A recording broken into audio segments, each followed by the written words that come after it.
I am the most important person in the world. This goes without saying, but I still said it, in my head.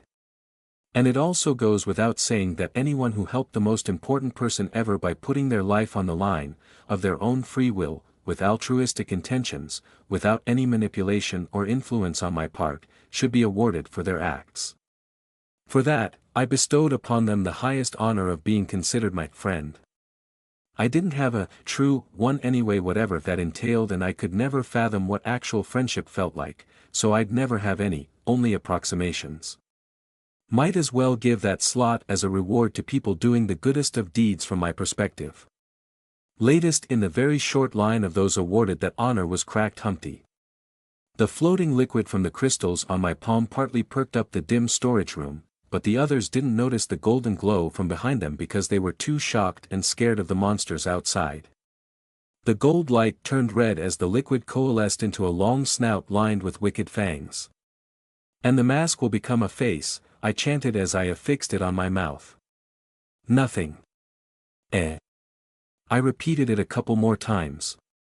Still nothing. The store employee in front of me heard the noise and turned around. She screamed as she saw me, but her voice was drowned by an even louder cry for help by Cracked Humpty. My homie.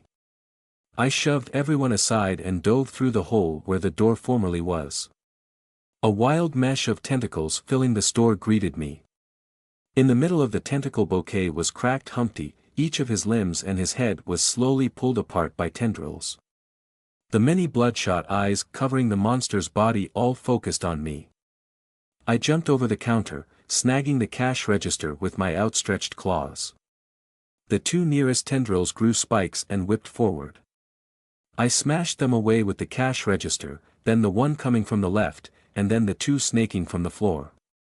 The cash register broke apart, coins and dollar bills scattered as more tentacles came for me. Shit, I have no choice. A whirlwind of claws and fangs, I dove in to save my new friend, shearing away the monstrous limbs. Disgusting black goo spurted out from the stumps. The stench burned my nose, my hypersensitive sense of smell an annoying double-edged sword. An awful taste filled my mouth as I bit down and tore away the tendril squeezing Cracked Humpty's head. Blurg, this was what I was trying to avoid. Cracked Humpty was in pain, but he'd live. I pointed at him and then to the storage room. He struggled to prop himself up, confusion on his face, trying to understand who, or what, I was. But instead of crawling to safety, he reached for a sharp piece of wood from a destroyed shelf. Adumbry, Cracked Humpty croaked, raising the stick at me. What you doin'? Drop that. Shirtless guy wrested the stick away and helped him up. That's Lil homie you pointing at. Lil homie? Yeah. Dunno why, but he turned into a monster chick and saved you. Lil homie is a monster chick all along. I nodded. Schrkrkrk. An ugly-ass creature that was a cross of man and fish hung upside down from the roof of the store, looking inside through the broken display window.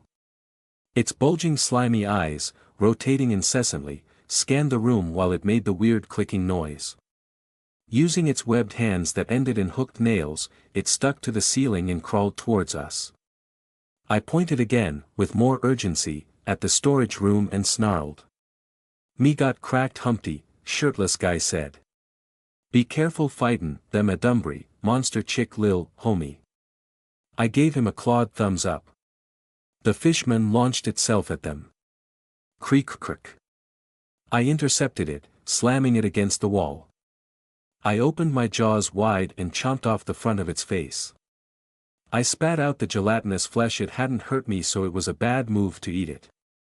Ignoring the fresh black blood shower, I tore into the gaping wound with my claws and ripped its head apart like I was opening a coconut, or how I'd imagine it'd be like, because I hadn't opened a coconut before. Oh, you don't want to fight? Lucky you, I mused as it struggled to open the car to get to the screaming people hiding inside. I scanned my surroundings, taking in everything with my senses. Inhaling deeply, I detected the metallic scent of fresh blood, the earthy musk of scattered innards, the piercing smoke from the raging fires. The stench of the black slime still overpowered it all. Screams and cries from both humans and not. Gunfire. Explosions. Loud crashes. The engines of a helicopter overhead. Absolute chaos up and down the street. The ground was also oddly shaking. A vending machine soared across the air, launched by a giant arm with 4 legs further up the street. The projectile missed the low-flying helicopter by a good 5 feet, but the news team decided to fly higher for their safety. The vending machine arched back down to earth and landed a couple of feet to my right. I charged at giant arm, plowing through a few tentacle zombies that dared block my path. Giant arm was too busy trying to uproot a lamppost. It didn't notice me diving at it with my claws stretched in front forming a spear. I penetrated deep into its body in one swoop. I angrily crawled inside it, shredding whatever I could, ignoring the foul black blood, and emerged on the other side like a worm boring a hole through an apple. I looked up at the news chopper. Did you get that? A video of me killing giant arm would certainly earn more fans. Killing? Not really. Knowing these parasite mutants, giant arm probably wasn't dead yet. But I had to move on. I couldn't stop and eliminate each and every one of them. Now, off to find Myra. My awesome strength, speed, and agility made avoiding the monsters a piece of cheesecake tart. With nothing to fear, it was like I was just strolling in a zoo, observing all the interesting mutations, a flaming ostrich skeleton, a human-faced rodent that burrowed underground, a pinwheel made of arms and legs rolling down the street, and so much more. One day, I promised myself, there'll be a time I'll seriously fight these parasite abominations. Nearing the police station, I passed by an even more interesting sight. A large group of PCM members, as well as innocent bystanders who had the misfortune of being in this area at the wrongest time ever, have holed up in a save-value depot, turning it into some sort of fortress. They fortified it by piling sacks against the display windows, lining it with rakes and other sharp objects.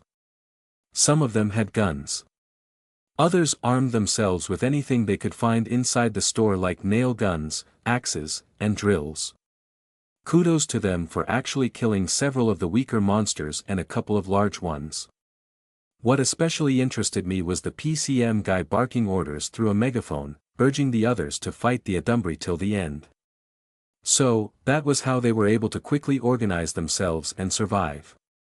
He saw me. A bizarre expression of recognition passed the PCM leader's face. Red Hood, he boomed with his megaphone. Get that Adumbri with the hood covered in black blood. Kill it. Kill it. Most of the PCM members didn't react to his orders, too occupied with trying to survive the onslaught of monsters that broke through a portion of their crude wall. But those under the mind control spell thingy immediately stopped whatever they were doing and followed the direction their leader was pointing to. They all sprinted to me with all their might, like newly hatched sea turtles racing across the sand to the seas as various predators snatched them. Tentacles, claws, jaws picked them up as soon as they exited the store. They didn't care. Wearing deranged expressions on their faces, their eyes were focused solely on me. I didn't have time to be amused at the ridiculous scene because a brilliant idea came to me. Time to get the megaphone. I rushed out to meet them and was about to get in range of the closest PCM member when something large above blotted out the sun. I instinctively leaped out of the way, narrowly avoiding a massive foot that stepped on where I was a split second earlier. The ground shook, 3 PCM members about to attack me went splat. Others slammed into the side of the foot. Gazing upward, I saw its owner. So, you're the cause of the mini-quakes. A massive woolly mammoth, thrice the size of a normal elephant, loomed over the save-value depot. It was smaller than the fire giant that Stella fought, but this was nonetheless the second largest of the parasite mutations I'd seen. Its tusks were disproportionately large compared to its body, curving down almost to the ground like a waterpark slide, before shooting upwards and branching out like antlers.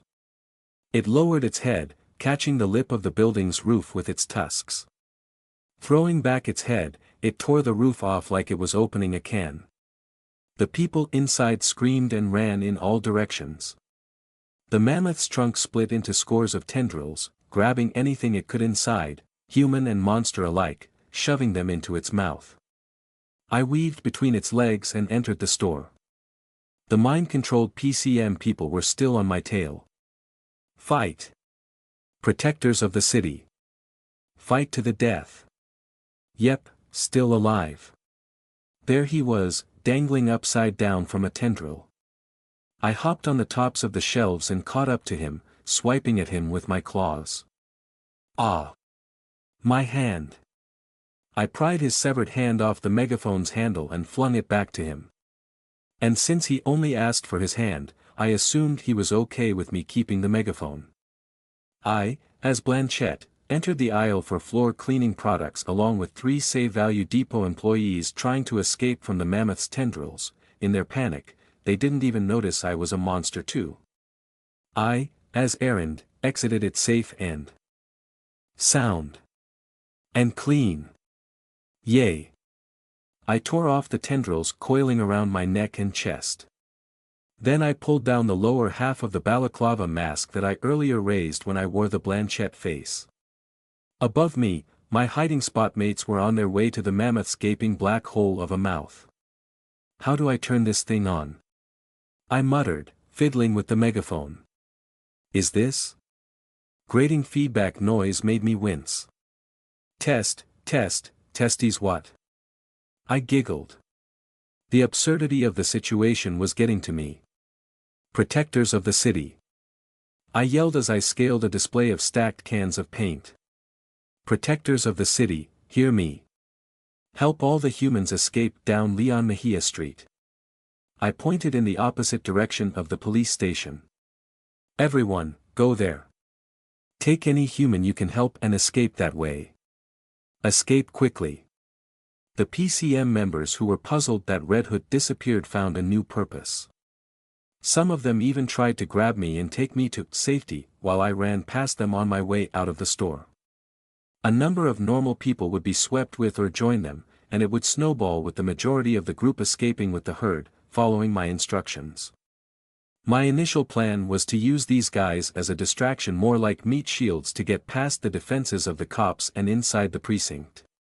But now, I needed them to draw this mutant mammoth away from the police station. It was going to be a pain in the ass to fight this colossal thing, and it might even kill the people I was trying to save if it continued its way. And my new plan was working. I looked over my shoulder and saw humans streaming out of the Save Value Depot, followed by monsters chasing them, followed by the mutant mammoth snacking on them all. Have fun. Continuing onwards, I came upon the entrance of the back parking lot of the precinct. And it looked like a war zone. Smoldering police cars were overturned. Several people lay dead, a few of whom were cops, a number of the bodies were half-eaten. I surmised the PCM assaulted the police lines en masse, a charge of the Light Brigade, kind of like my plan actually, and was able to break through with heavy casualties. There should be more corpses around here, but, apparently, the monsters already had a pass at the buffet. The cops had retreated to their station and were shooting from the windows at the monsters trying to enter the building. I dunno where the protesters had gone off to. My problem now was getting past the monsters surrounding the station.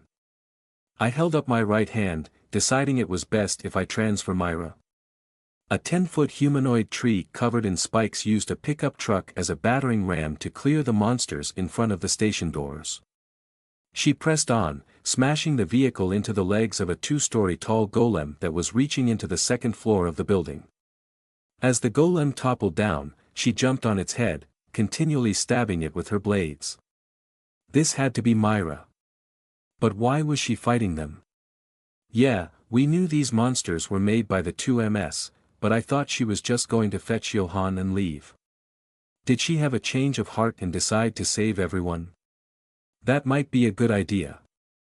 The two of us could work together and protect these people, just hold out until the bid arrived. Johan's secret would be preserved, he'd avoid suspicion of getting kidnapped by a tree monster. Romello would also be safe inside. Not sure if Reginus was also there, but she was a fun person, I didn't want her to die. Officer H something, if he was still alive, was also amusing. There were a lot of people I found entertaining in that building.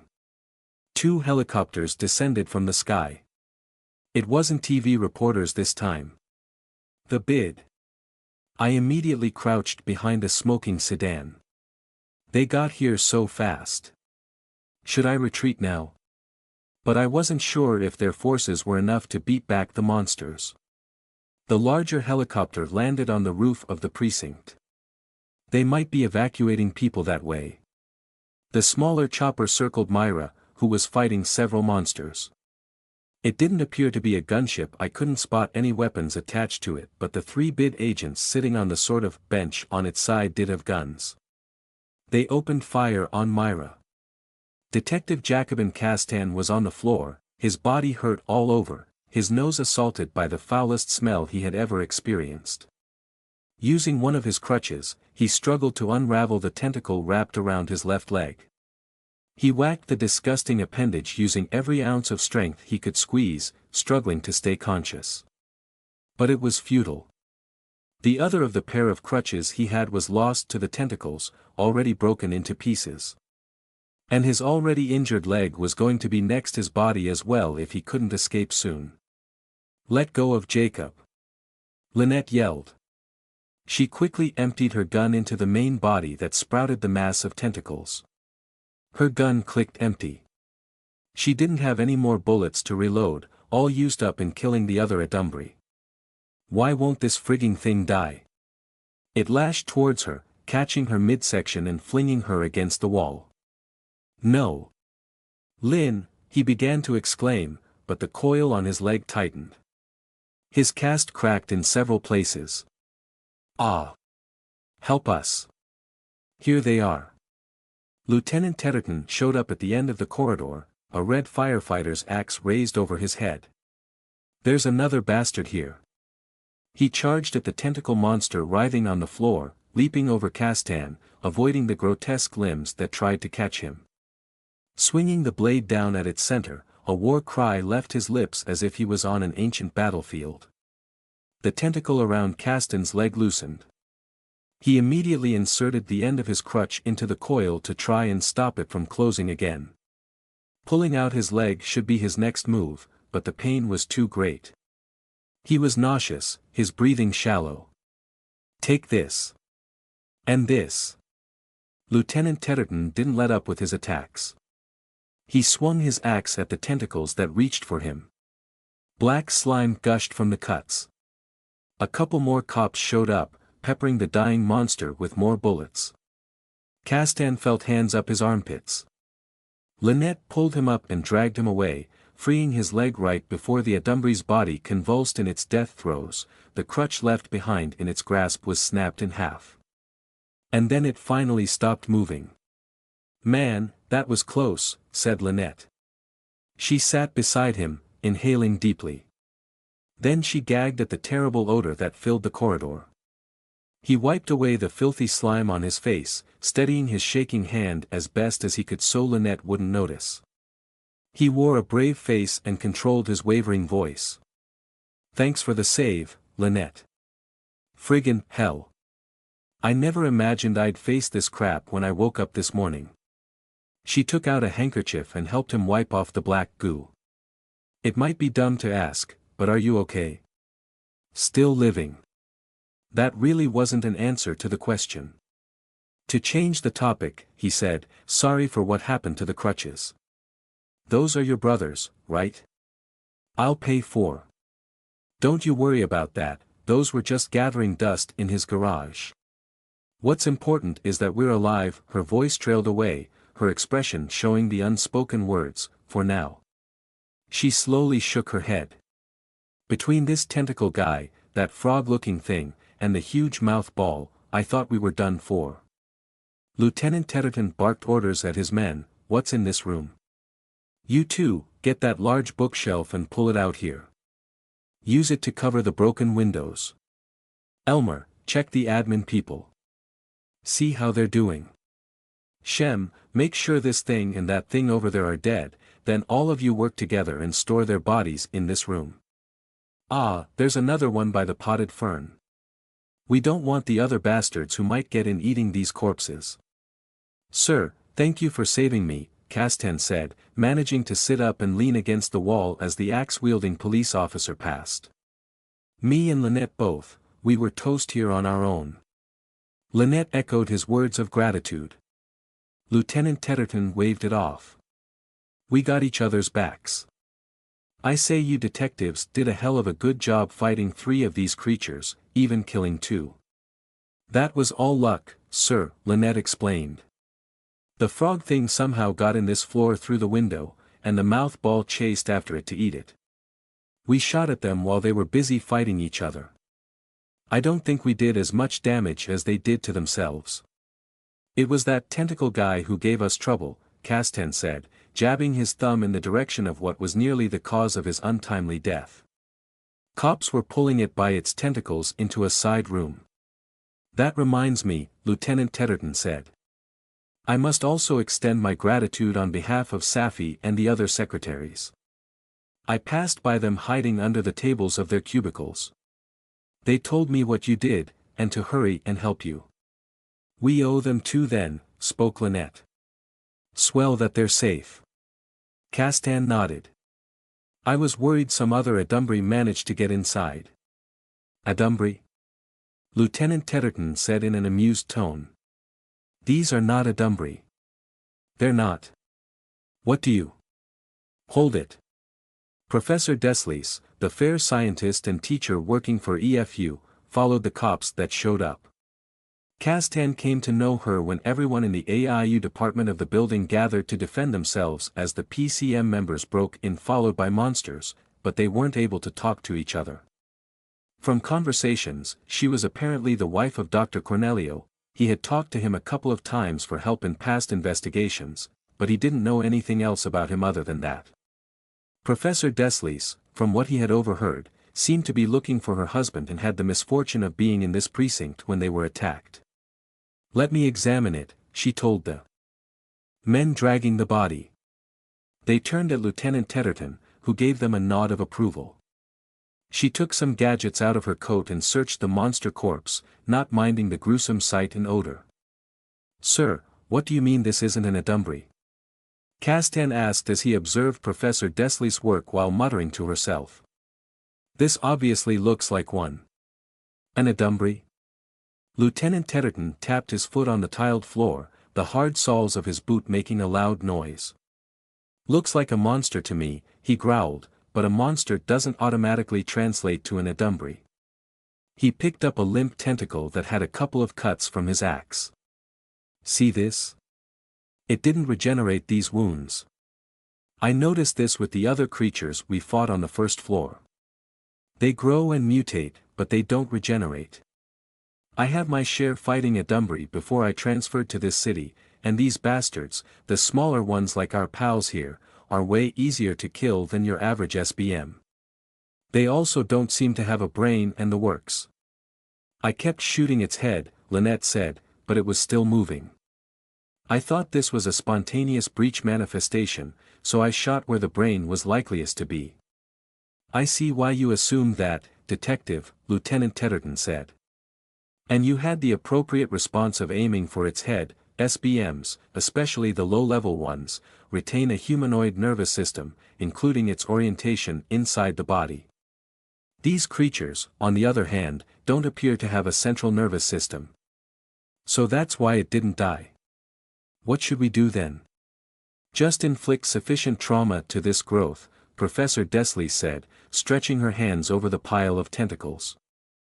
I might be wrong, but I believe this is the brain. Yes, that's one way of looking at it. This growth is likely a different entity that latches on to a host, this person, for example whoever he was before this dreadful thing happened to him and mutated, almost like an Adumbri, but not quite.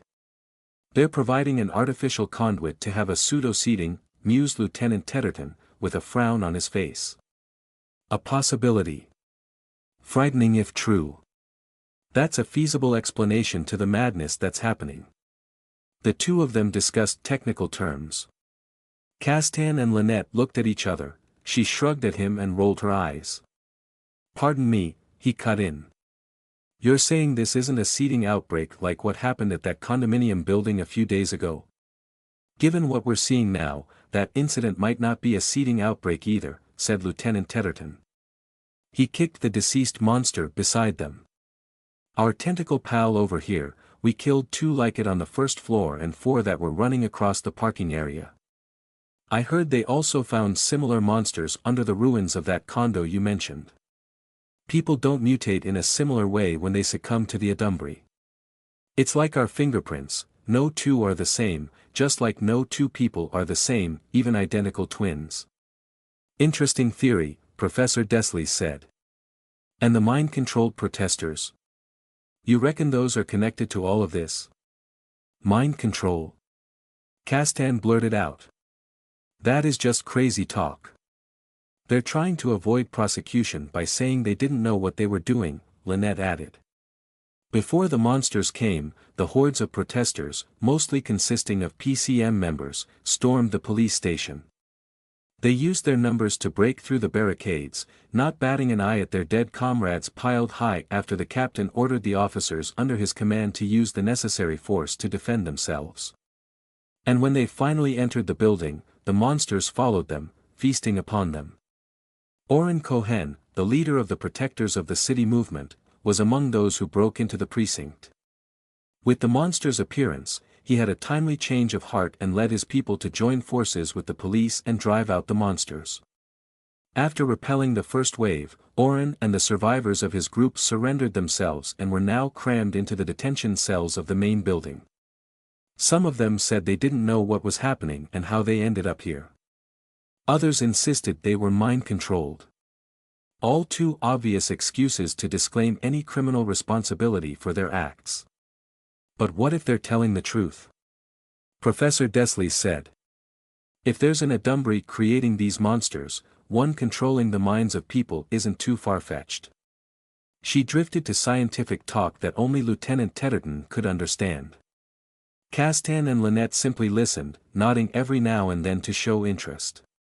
The professor concluded, the people under this hypothetical Adumbri's control might also be the same that transform into monsters. If that's the case, Lieutenant Tedderton spoke, I should go.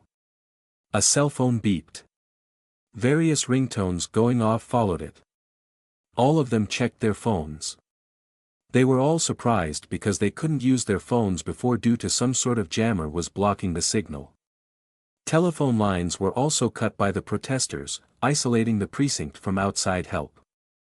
They tried looking for the signal jammer among the protesters, and they found 2 metal boxes, which they sent off to be investigated by the technicians of the AIU. The signal is back. Castan said. Lynette, look at Mulberry's message. He's saying the EFU hospital is under attack by Adumbri. We haven't questioned Julie. I know. I also received his message. And Cheska, my brother's office mate, is asking me for help because a cousin of hers is confined there. I don't know what to tell her. It's the same thing that's happening to us. Castan turned to Lieutenant Tedderton. Sir, there has to be a connect, sir. The lieutenant was focused on his phone. It kept on beeping as it received more and more messages. Professor Deslys was also receiving a slew of messages. Her expression changed from confusion, to surprise, to worry. The mass messages warning system of the city did send several advisories, but these seemed to be different. Kenneth? Lieutenant Tedderton said. What the hell are these messages from him? These are all saying the same thing. Professor Deslys grabbed Lieutenant Tedderton's sleeve. We should go to his office. Tell me where it is. Sir, what's happening? My husband. He sent me dozens of messages that will find help in his office. He sent the same to me, Lieutenant Tedderton said. This means Kenneth is alive. He tried to push away the hysterical Professor Deslys. It was a surprising transformation from calm and collected, analyzing monster corpses like it was simply routine, to an anxious wreck after a mention of her husband. The lieutenant stammered, Professor, calm. Sir. Lieutenant Tedderton, sir. One of the technicians of the AIU was running towards them. Out with it, Johann. What have you found out about those darned metal boxes? Nothing much, sir. They were generating an energy field. We were able to turn it off, but we're not sure what it does. I have a hunch that it affects the monsters, it might be drawing them to us. I say monsters because I don't think they're a Dumbry. We tested some of the bodies. I came to the same conclusion myself. Back up to that other thing you said. Do you mean to say that those crazy PCM clowns had a device that attracts the monsters? Kenneth's office. Professor Deslies interjected. Sir, it's just my hunch about the metal boxes. We can't exactly capture one of the monsters outside and test it. We might end up calling a bunch more of them. That's why we turned it off. I see. Let's go to his office. Everyone shut up. Let me think for a minute. If that metal box has a connection to the monsters and some of the protesters are also related to the same monsters. Sorry, sir, but there's something more, Johann meekly said, flinching as he interrupted his superior, already expecting to get yelled at. But Lieutenant Tedderton let him continue. While we were testing that box, something exploded in the next room, he said. Castan tried to recall the layout of the building that he managed to visit as they were fighting for their lives. That was the room where Romello and the SVS were. Obviously, they couldn't stay in the main building where the PCM group was held, that was just looking for trouble. Did something happen to Romello? He urgently asked. And the SVS members too, he threw in as an afterthought, although he didn't care for them. Are they okay? It was just a small explosion, was the technician's reply, allaying his fears. Some had minor injuries. The source of the explosion is what's important. One of the SVS members had a signal jammer. Our testing with that metal box might have had affected it somehow. What? Lieutenant Tedderton scratched his temple. They're working with the PCM. I thought they were enemies. This is getting. We should go to Kenneth's office. Johann, lead Professor Deslies here to wherever she wants to go. I'm going to the holding cells and check if those PCM clowns are up to something funny. Detectives, how about you? I assume you want to go and check your boy, Romello. Jacobin, you better stay with Safi down the hallway seeing your sorry state. I can. No, Lynette firmly said. I'll go. You stay. You lost your crutches. I'm not going to carry your ass down the stairs, you'll slow me down. And you'll be safe here. I'll just guard the windows in case other monsters try to come. He never felt this helpless. Since we already have the signal back, I'll call you and tell you what's happening. Lynette told Castan over that phone that she left Professor Deslies and Johann, who was forced by the former to help her search the office for anything suspicious, and continued down to the lower level. Romello, he heard Lynette call out, having put the phone on loudspeaker. Romello, where are you? Here. Castan let out a deep sigh of relief. It was faint, but he was sure it was Romello's voice. Thank the Mother Core. He wondered if perhaps he should go back to church if he survived this day. He had too many close encounters with death. Lynette, is that you? I'm here. Oh my God, Lynette gasped. What happened to your forehead? What happened to Romello? Castan shouted on the phone. Romello, can you hear me? Are you Lynette? Let me talk. Calm down there, Jacob, she shot back. Ugh, my head, said Romello. One of the SVS was a traitor. That guy with the jammer Reginus said he's a new member. He attacked the people working here and went off with a metal box. I don't know what it is. I tried to stop him. He hit me with the box. The cops and other guys here chased him. We didn't meet anyone, said Lynette. Isn't this the only way up or? You probably just missed them. I stayed behind to protect the SVS. Castan pinned his phone between his ear and shoulder. Then he grabbed the window sill and forced himself to stand up, but he fell in a heap, his body too weak. The phone dropped to the floor. He looked at both ends of the hallway.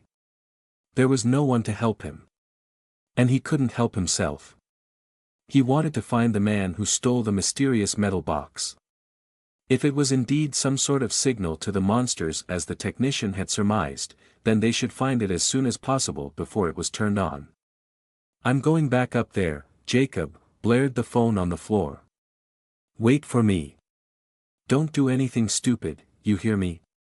But Castan wasn't able to immediately respond. Cries and roars were coming from outside the window.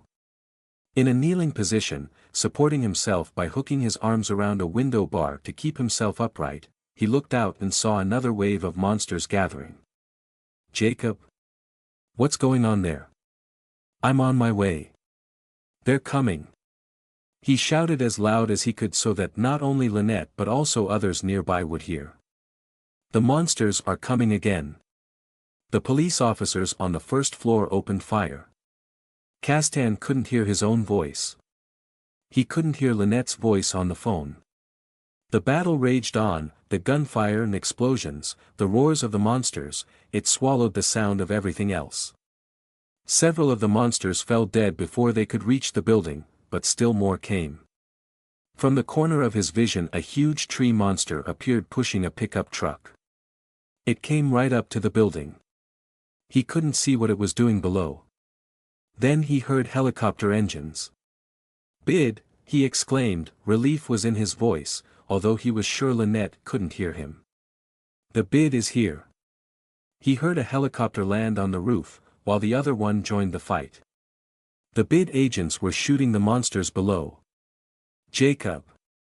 Lynette finally returned. Jacob, are you okay? Behind her were Romello, Johann, and Professor Deslice. Castan frowned, trying to make sense of what he was seeing. What was the professor carry? Crash. Something huge smashed through the broken windows, destroying the bookshelf covering it. Castan crawled away, gritting his teeth as pain shot up his body. A shower of splinters. Growls and snarls behind him. He didn't dare look back. Crawl. Crawl away. Jacob. Lynette tried to fire her gun, but it was out of bullets. She cursed and threw it. Without any hesitation, she sprinted to him. Get away from it. He didn't know what it was. And he didn't want to know. There was a roar. A large shadow gliding on the floor caught up to him. It was right above. Descending upon him. Time crawled to a snail's pace. He closed his eyes tight. It was finally his end. Phoom. He was covered by copious amounts of viscous liquid. His nose told him it was the black slime from the monsters. Two heavy thuds on either side of him. He gingerly opened his eyes. There were two large lumps of flesh on his left and right side, the halves of the monster that was about to kill him. Holy Mother Core, he whispered. What the hell was that? Jacob. He looked up. Professor Deslice had overtaken Lynette, running past him and the monster corpse. He twisted his body to see where she went, catching a glimpse of the professor as she jumped out of the building through the hole on the wall, carrying a massive object that had a long pole and a wide circular head. Was that an axe? Myra. No. Was what I would have exclaimed if I actually cared for her well-being. Nonetheless, it'd be a huge loss of a very useful asset if she died, not to mention I hadn't sufficiently bothered her yet under rule number 4. I made my way to her, slinking from the cover of one destroyed car to the next, avoiding the attention of the bit above and the other monsters heading for the station. My left hand still held the megaphone. The protesters were mysteriously missing, they might have gotten in the precinct. There may be some other use for this megaphone. With my right hand, I already started to prepare to transform into Blanchette. But I didn't will the floating gold liquid floating to turn into the red mask because an idea crossed my mind. What if, instead of helping Myra, I slipped past their fight and snuck inside the building? I closed my right hand, the gold liquid dissipated. Don't mind me, people. Just continue your business there. She was doing fine on her own anyway. The moment the bid opened fire, spikes erupted from Myra's armor, impaling the monsters gathering around her. The spikes extended and curled upwards in the direction of the bid helicopter, holding the parasite assholes above her an umbrella of flesh against the rain of bullets. Some of the bullets tore past the bodies and hit her armor. Chips and shards got knocked off, but the bullets didn't seem to have penetrated her body within. From the back of the left side of the building where the AIU department and labs were located and most likely where Johann was, Myra stomped to the center part while under constant fire. An overhanging roof jutted out above the main exit, a large slab of concrete was the perfect cover from the bid. Some monsters followed Myra, those just got added to her meat shield. But most of the ugly-ass creatures assaulted the now undefended left wing, or I guess right wing if looking from the front. They tried to break through the barricaded windows, getting blasted by the defending cops for their efforts. Unfortunately, an 8-foot slimy ghoul with snake-like limbs broke through. It yanked a police officer through the small opening it made, ripping his body into chunks, flinging him to the expectant hungry mouths of its fellows like throwing candies at a children's party. A few monsters stopped to eat, but the rest crowded at the new entrance, clambering over each other, eager to gorge on the feast that awaited them inside. I was getting close. A patrol car blocking my way suddenly flipped to the left, revealing a hairy, many-limbed shitface hiding beneath. It attempted to catch me with its fat legs like a trapdoor spider, but I parried them with punches and kicks, taking care not to damage the megaphone. Flesh burst, black blood sprayed. A satisfying squish each time I hit monster flesh. Parting aside the cage of limbs, I squeezed through, hopped over its disgusting head that tried to bite me with its lopsided human mouth, and onto the van behind it. Huh. I tittered on the roof of the van, stopping myself going forward. Someone or something familiar showed up further ahead. A woman wielding an enormous metallic lollipop, its pole handle nearly as tall as her, its double-bladed head wider than her shoulders, jumped from the second floor down to the monster jamboree below. Why is the shit? Wham! A jumbo spider leg slammed down. I evaded left. The van's roof crumpled down like tin foil. I wobbled, ducked to avoid another leg, then slid down the windshield. The spider tore apart the van, looking for me, but I already escaped, trying to find cover. The axe, with its mind-controlled wielder, was defending the left side of the building. Was Axe Lady already the second one? I suppose someone I knew. It might be my imagination, but she looked familiar. I couldn't clearly make out her appearance because she moved too fast and was covered with monster guts and black goo. Axe Lady cleaved through the monsters, kicking up a small tornado. A flurry of wind blades formed a circular barrier around her. Any monster that came close was shredded as if they were stuffed inside a meat grinder. I wasn't sure if the Adumbri controlling axe was protecting someone inside the building or just saving people in general. Probably the latter. I really didn't have any information about these guys. Were they with the 2MS or not? Saving people definitely wasn't on the 2MS priority list though. Axe Lady, with a huge swing, sent 3 tentacle zombies flying. In mid-air, they broke up into cubes, perfect for a hearty monster stew. Another swing sent a powerful gust towards the bid helicopter hovering near Myra. But it didn't chop it up, only made it shake in the air a bit. The agents shot at Axe Lady, but she used the disproportionately large head of the axe to shield against the bullets. She zigzagged to get out of the line of their fire and hurled another wave of wind. The chopper wildly tilted right, the agents fell back inside. She just wants to scare off the bid. Definitely not something the 2MS side would do. The bid got the message and flew away. This still didn't tell me which side Axe Lady, or rather the Adumbri controlling the axe, was on. Having eliminated the monsters near her, she turned her attention to Myra. "Don't kill her, please. That's my job." The creepy whistle I'd heard several times yesterday rung loud and clear, a formidable yet mellow note. It made the hair on the back of my neck stand on end. A couple of wind blades surged Myra's way. It hit the decaying flesh golems wrestling her, allowing her to easily throw them off after they were sliced into many pieces. She then grew massive shields on her arms and hunkered down, expecting to be attacked next. But there were no more whistles. Instead, Axe Lady pointed Myra to the other end of the building. Did she know who Myra was? Probably not. More likely, she just considered her a temporary ally with the same goals. Myra didn't move. Axe Lady shot down a small gremlin trying to enter one of the second-floor windows with a whistling strike, a demonstration of her good intentions. And she did her pointing thing again. Myra gave her a nod, almost imperceptible in her bulky tree armor. She turned around and headed to the opposite wing to fight the monsters there. They agreed to work together. What the hell, Myra?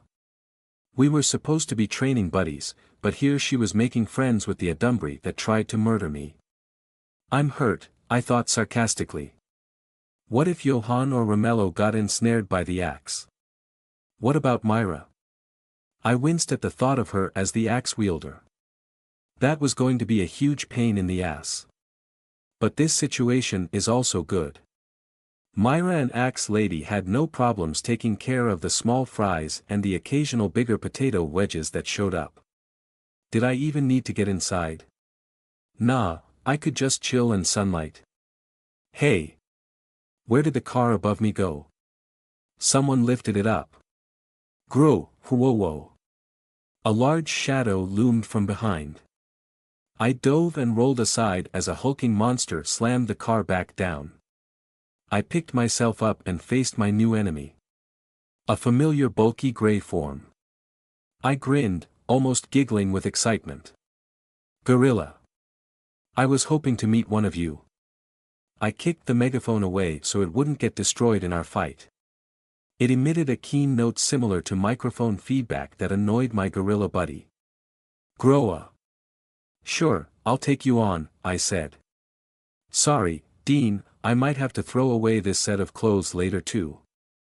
I just couldn't let this opportunity pass. My fight with the gorilla monster in my condo was one of my top 10 most favorite fights ever. It was especially memorable because I did it in my Pinot body with no super strength. Having another fight, this time in my original body, could be fun too. I glanced back at Axe Lady. As long as I didn't turn to Blanchette, it should leave me alone. A foot taller with craggy pieces of bone plating covering random parts of its body, this gorilla monster didn't exactly look like the previous one I fought. It issued a challenge to me, fiercely beating its chest armor. Then it hunkered on its knuckles and bared its teeth. As it took a deep breath to roar again, I leaped at its head and pried its mouth wide open. I placed a foot on its lower jaw to stretch it wider. With my free leg, I kicked away its massive hand about to grab me. But it caught me with its other hand. I stomped its jaw down before it could squeeze me. Its fangs went through my shoe and pierced my foot. The pain was nothing. I kicked down again with more force, at the same time pushing up the roof of its mouth with both hands. A distinct crack, its jawbones gave way. One more time. Yeah! I shouted, stretching my leg straight until I felt no resistance, its flesh and skin completely torn. It cried out in pain, a weird sound with its lower jaw separated from its face. Its large tongue amusingly flapped around. A waterfall of black blood streamed down. Eat this! I yelled, immediately cringing at my cliché line. I punched its eye, its closed eyelid barely any protection. Its massive squishy eyeball burst. Gel-like liquid mixed with the black goo and splashed on me. My fist went in deeper, hitting the back of its eye socket, breaking through inside the skull. My entire arm nearly up to my shoulders was buried inside its head. I thought of cool one-liners while slushing its brain with my hand in it. Dunno why I still felt calm. The rush of battle I expected to excite me was missing. However, the feeling of strength even in my errant body was very satisfying. And just being powerful was enjoyable in and of itself. The gorilla monster flailed around but couldn't get me off. I extracted my arm and punched, again and again and again. Its head was comically flattened like in those old cartoons. Too easy. It dropped to its knees. Was it giving up? Was it dead? No. It smashed its head to the ground before I could react. Too bad for me, I was between its face and the hard parking lot pavement. My muscles seized up. I released my hold on the gorilla monster's head, it immediately backed away.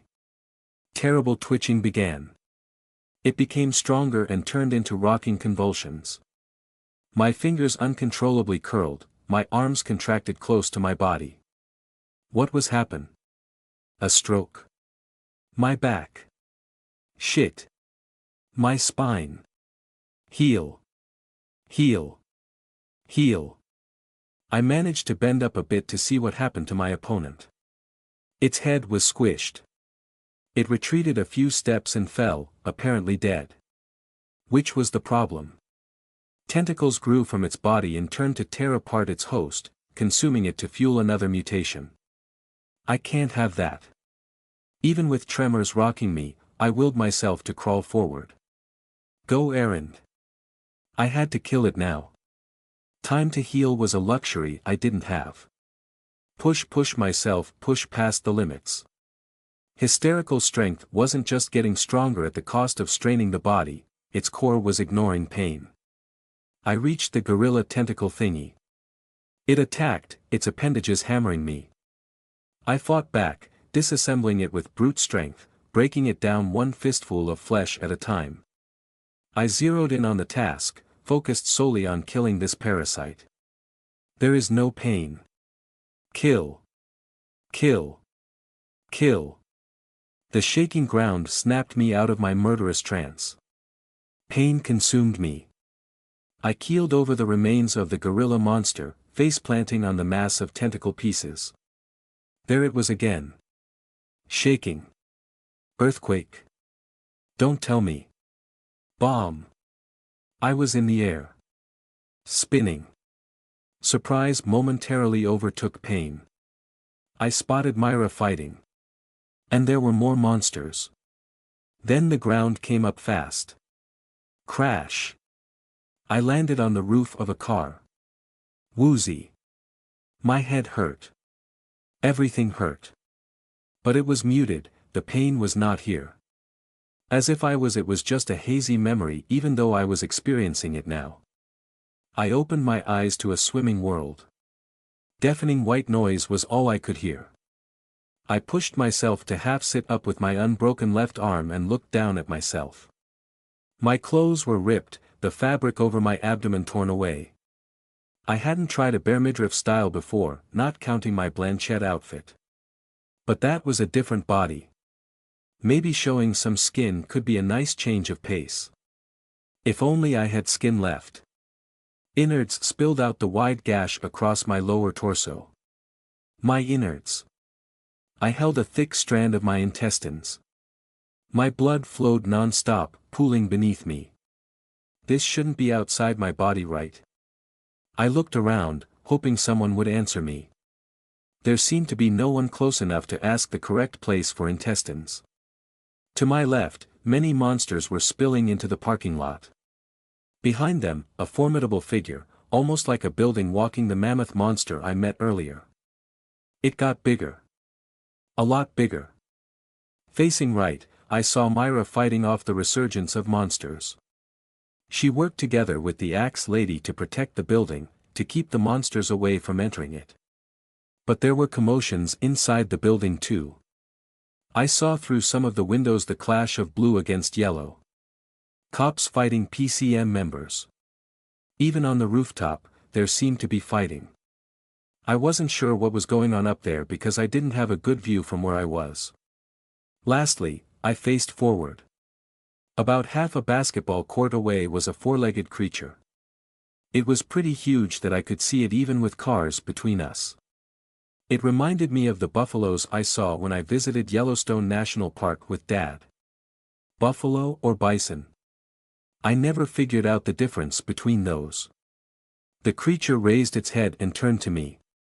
Buffalo or bison, this monster's face certainly wasn't either of those.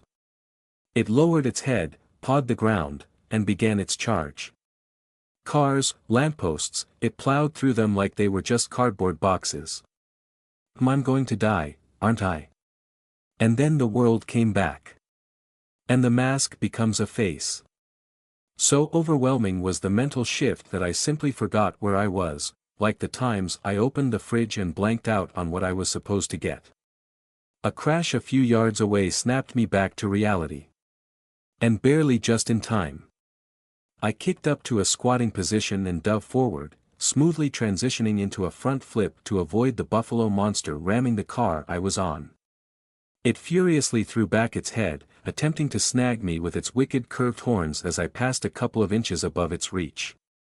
I landed behind it and watched as it tried to stop its mighty charge. It ended up tumbling into more cars. Shit. I crouched down, expecting whistles. However, there were no wind blades and I was still in one piece. Axe Lady was preoccupied fighting, but I was positive she saw me. I really had no other choice than to transform because Mr. Buffalo wasn't generous enough to give me time to heal back to fighting shape. Fortunately, protecting the humans inside the police station was apparently a higher priority for her. I had to thank these new monsters swarming the place that I wasn't sashimi yet. I narrowed my eyes and scanned the building. That stupid metal box. The weird box I found in my condo that could control the monsters. There should be one inside there attracting these monsters. That meant someone from the 2Ms organization was. Croak, a throaty bellow signaled that Mr. Buffalo wanted another pass at me. This buffalo-looking abomination reminded me of the one that killed my best friend. And best puppet, Caesar Pintor, during the condo attack. Well, technically, I was the reason he died because of my Pinot powers and whatnot, but the buffalo monster did deliver the fatal blow. Weird that a lot of these monsters had similar features. Did it have something to do with the parasites in them? Mr. Buffalo shrugged off the pile of wreckage on its humped shoulders and aggressively pawed the ground once again. With a lowered head, it began its charge, kicking up a cloud of dust. A couple of tentacles zombies heading to the precinct had the misfortune of being in its path and were unceremoniously trampled. Evade or stand? Stand. I snarled, squatted down, and extended my arms. Come on. I'm colored red. Grow. I caught its horns a fraction of a second before its boulder-sized head could hit my body. My arms buckled, bones threatening to snap, muscles straining to keep my body intact. I was able to stop it from slamming against my torso. The familiar hunger, like froth overflowing a boiling pot, started to swell inside me. Relief came over my aching muscles, relief and strength. I must have sustained small injuries that triggered my Blanchette powers. All according to plan. Mr. Buffalo was unfazed. I tightly gripped its horns and turned its head sideways in a bid to twist its neck. It might have sensed what I was planning to do. Several small horns grew all over its face and pierced the front of my body like I was locked up in an Iron Maiden. Gwar. Wrong move, big guy. Injuring me was a bad idea. I opened my mouth wide. The small horns pierced deeper into my chest and neck as I came closer and chomped its forehead. I crunched through the small horns and its skull. Black blood filled my mouth, pouring through the gaps of my fangs. The formerly disgusting blood was now scrumptious. Hey, I'm not being a sore loser by eating it. Mr. Buffalo furiously bucked and shook its head, and me, wildly in the air. I kept holding on to its horns and enjoying my meal. Desperate to be rid of me, it tried smashing its head on the floor as the gorilla monster did. That trick won't work twice. I landed on my feet instead of my back. Next, I leaned backward, dragging Mr. Buffalo forward and down, pulling it off balance. I fell into a backward roll, sliding beneath the huge monster as it tipped headlong. I then kicked its belly upwards with both legs. I succeeded in launching the massive buffalo monster in the air and flipping it on its back. Yes. It was just something I saw on a judo video on the internet. I didn't expect it to work on a four-legged creature, although I probably did it wrong. Good enough. Mr. Buffalo squirmed to return to its feet. I pounced on it, pushing it down and biting its throat. I tore out huge chunks of meat with each bite, swallowing it without chewing. Bones were a minor annoyance, ground to dust by my jaws. It was as if I was almost drinking Mr. Buffalo with the speed I ate. My snout stretched out, lengthening fangs jostled each other. My braided hair unraveled, growing longer and wilder, parts of my red hoodie also sprouting fur. There was also fur on the back of my hands as my claws extended. I flexed my muscles, feeling them enlarge. I was slowly growing, my injuries healing. The holes poked by the small horns were closing. Hang on, where did the large gash on my stomach go? Did it disappear when I transformed? I thought my injuries as errand got carried over to Blanchette. That was what happened when I first transformed after Myra skewered me at Sanders. Or was I missing something here? When I return to my original body, it would be a problem if I still have that injury. A group of monsters interrupted my musings. They crashed into me, wrestling me away from the dying buffalo monster. They swarmed me, but I easily took care of them. One downward punch cut a zombie in half, a swipe of my claw severed many tentacles, my strikes caused bodies to explode with its force. I let out a growl of surprise. My craving for a Mr. Buffalo patty disappeared. What was going on? Did it die? Tentacles were growing out of its corpse, it should still owe. It dawned on me. The host, the actual buffalo monster, had died. The parasite hitching a ride on it had taken over and was consuming its body. Those two were supposed to be separate entities. Technicalities, my power had so many rules. I wonder why, I thought sarcastically. I headed to the buffalo tentacle hybrid and the other larger monsters approaching. Mammoth Buddy was stomping on cars. Let's work up the food chain. Red Hood, shouted a woman's voice. That it gave me pause. Move aside. I followed the order without a second thought. Fwoom. Fwoom. Fwoom. Wind blades carved a valley across the monster throng. Mr. Buffalo's corpse with its tentacles and the other monsters near it exploded into minced meat confetti and a mist of black blood. Axe Lady ran through the path she made, glancing my way as she passed me. She wiped her face and gave me a nod before continuing to meet the monstrous crowd. How are we supposed to be allies now too? I shrugged my muscular shoulders covered by my untamed reddish-gold mane. Sure, why not? Our goals overlapped okay, I had no idea what her goals were. And didn't she look familiar? I felt like I had met her somewhere before. Probably one of the secretaries at the police station I saw a few days ago. Before I could figure out Axe Lady's identity, all the monsters rumbled in a deafening chorus. They suddenly became more aggressive and ferocious, breaking into a full charge to the police station. I roared and met them, using my fangs and claws to dispose of them wholesale while keeping an eye on Axe Lady. Mammoth Buddy swept away the cars as well as other smaller monsters with its trunk. Axe Lady jumped to avoid it and climbed up its trunk. She hacked its thick flesh in a whirlwind of blades on her way up to the monster's face. But her cuts were noticeably shallow, barely drawing blood. It might be that she was weakening or that the monster's skin was super thick. Undeterred, she leaped up, high above the mammoth monster, and then spun downwards, looking like a gigantic pizza cutter. Dozens of tendrils reached out to her, weaving themselves into a wall of flesh to catch her. She burst through the tendrils and buried the axe's blade on the monster's forehead. Mammoth Buddy didn't mind, continuing its earth-shaking stroll across the parking lot. Axe Lady was just an annoying pest to it. "It's me," I replied. She stopped approaching, holding up her armored arms decked with spikes and blades. I realized I didn't answer her with words but with a growl. Not sure how I looked now, but it certainly wasn't friendly. Taking a page out of Axe Lady's book, I squashed a couple of monsters and waved at her. "Are you in control?" she called loud enough to be heard through her bark helmet and the noisy monsters we were killing, not knowing I could already hear her clearly. I vigorously nodded my head. "Come closer to the building." I nodded again and followed her. Just then, the tail of the bid helicopter flying over the roof of the precinct exploded. Myra spouted curses in shock.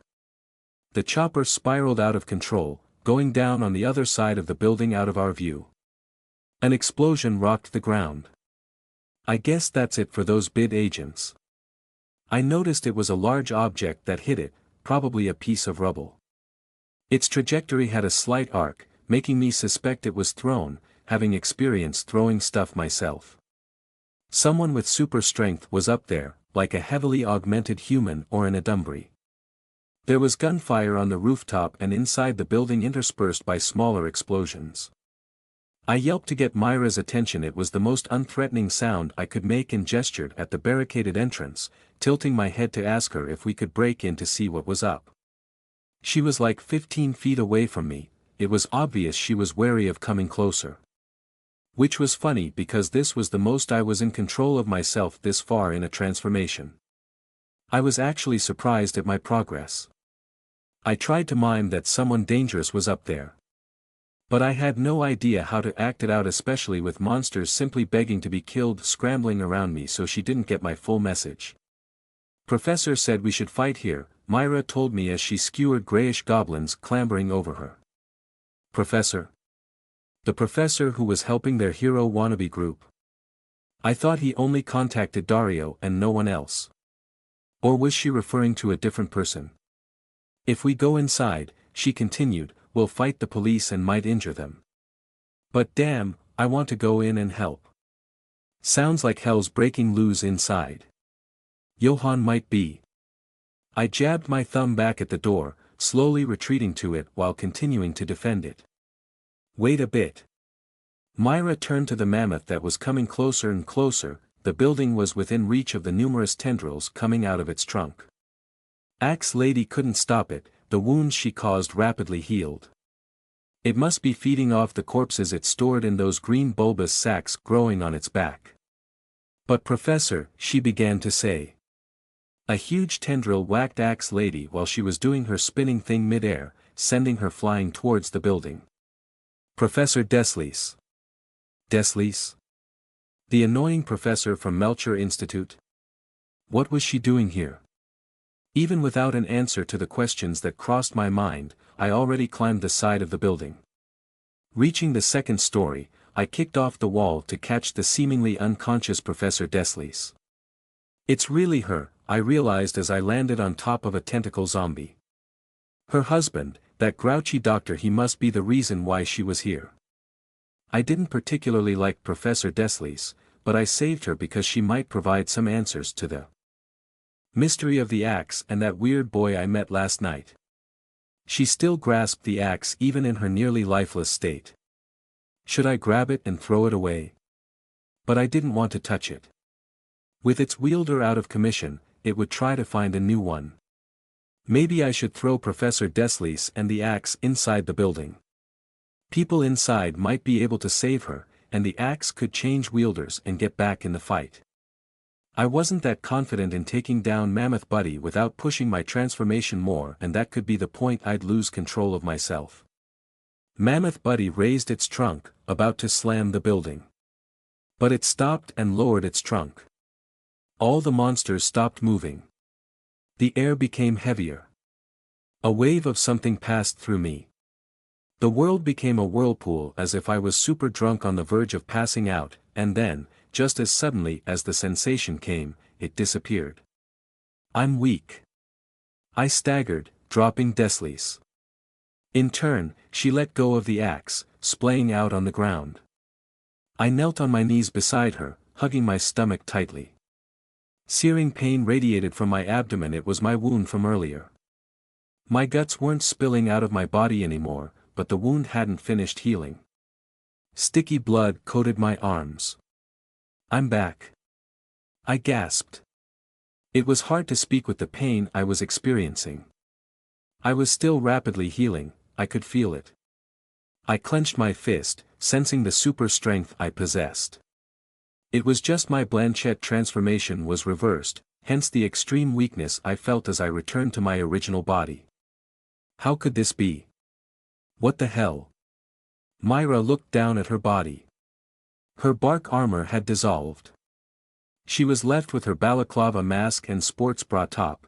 Her shirt might have gotten torn when she summoned a massive armor. She only showed a moment's hesitation before she held up her fists and faced the immobile monsters, ready to fight despite losing her power. Was he the one who stopped our powers? And did he control these monsters with that mysterious metal box? I nodded. Just give me time to heal. I looked up. She followed my gaze. That guy, isn't he with the PCM? Can you hear me down there? He talked through a megaphone, the same used by the PCM leaders, as he was in fact one of them. Not just a low-ranking PCM officer, but the leader of them all. Oren Cohen. I had only seen him a couple of times on TV, and I got sketchy vibes the moment I saw him. He said, "This is a pleasant surprise, all of you are working together. Truly unexpected. It's a surprise to me too that I'm working with this axe." What wasn't a surprise was that Oren Cohen was connected to the 2MS. No sudden movements now. He dangled a metal box over the fence. I assume you know what this is. The giant elephant over here is going to destroy this building and kill everyone in it with a press of a button. And I don't think you're in a position to help the humans inside. We're listening. Myra shouted. Hey. My eyes widened. I looked around without making it obvious. I thought Oren did some shit that shut down our powers. Why was this axe still talking inside my head? And where was the Adumbri controlling it? Maybe he could help us out here. Hey, pick me up. I'm not going to do that, I snapped in a low voice. What? Myra said. Not you. Oren Cohen's laughter boomed on the megaphone. Of course, you haven't. You are as clueless as ever. So many times you tried to thwart us, but you are no closer to figuring out what's happening. And none of your attempts have succeeded. As much as it pains me to say this. Shut up, I hissed. No way I was going to pick him up. I propose a truce. In fact, our plans are progressing way faster than we could have imagined, Oren continued to blare. Now, I'm not one to gloat, but allow me this one time. Or perhaps I was already gloating from the start. No matter. I simply wanted to tell you that what we were doing at the hospital was a success and we didn't even expect it to succeed. I'm not going to hold this weapon of yours, I murmured. I couldn't concentrate on what Oren was talking about, not that I had any clue what it was supposed to be. We knew the 2MS were experimenting with the patients at the hospital, and nothing else. Myra gave me a weird look. She was about to say something but closed her mouth. I told the axe, how about you show yourself and help wait? Are you? Yes. All thanks to the specimen we acquired a few days ago, Oren said, his voice cracked trying to hold back laughter. Can you imagine the luck we have? And now the successful cocoon at the hospital. I have received reports that it's bridging. Bridging? Myra shouted up at Oren. The hell? You mean to say that? Yes, Ms. Tree, whoever you are, Oren replied with mirth. I believe this is the first time we've met. An Adumbri, an intact manifestation will be being born as we speak. It'll be a weak one considering the short gestation period, but it's a tremendous success in an experiment that we originally expected to fail. We were supposed to merely record data, but I've blabbed enough. I'm going there now to witness it firsthand. Blanchette, what are we going to do? Myra said, shaking my shoulder, continuing to use my alias. Oberon and MC are there. We also have to save Johann inside the building. And then Professor Deslice isn't moving. You're in a Dumbry? I said, at the axe, ignoring Myra and not caring about Oren and the two Ms. plans. I needed a plan not to lose now. But you're an object. I mean, was this possible? A Dumbry could materialize into all sorts of monsters. Why not an axe? Yes, I am an Adumbry. Well, what do we do? I said, throwing Myra's question at it. Use me. I'm not going to take over your mind. That sounds like something a mind controller would say. I promise. The bid was gracious enough to lend us a ride, said Oren, probably referring to the bigger bid helicopter that landed on the roof. It may not be their intention, but here we are. What luck! Luck just raining left and right. Can it be divine providence? After all, we're making a god. He threw his megaphone to someone behind him, and exaggeratedly pushed several buttons on the metal box. He jovially waved his hand and disappeared. We could hear the helicopter engine starting, the sound of its blades rotating. Mammoth Buddy trumpeted. I covered my ears. Its tendrils roped the monsters scattered in the parking lot, shoving them in its gaping mouth. This is the only way. I know, I said. My brows furrowed in thought. My heart was pounding, not with fear, but with the thrill of a gamble. And of a fight with low odds. You resisted me before, I promise. I picked up the axe. Pleased to work with you. You're going to live, you hear me? Johann Martin Fischer said. Using both hands, he pressed down the gunshot wound on Albert's chest. The young cop, just a year out of police academy and assigned for about 2 months to their precinct, didn't respond. His face was getting paler and paler. Blood spread beneath him.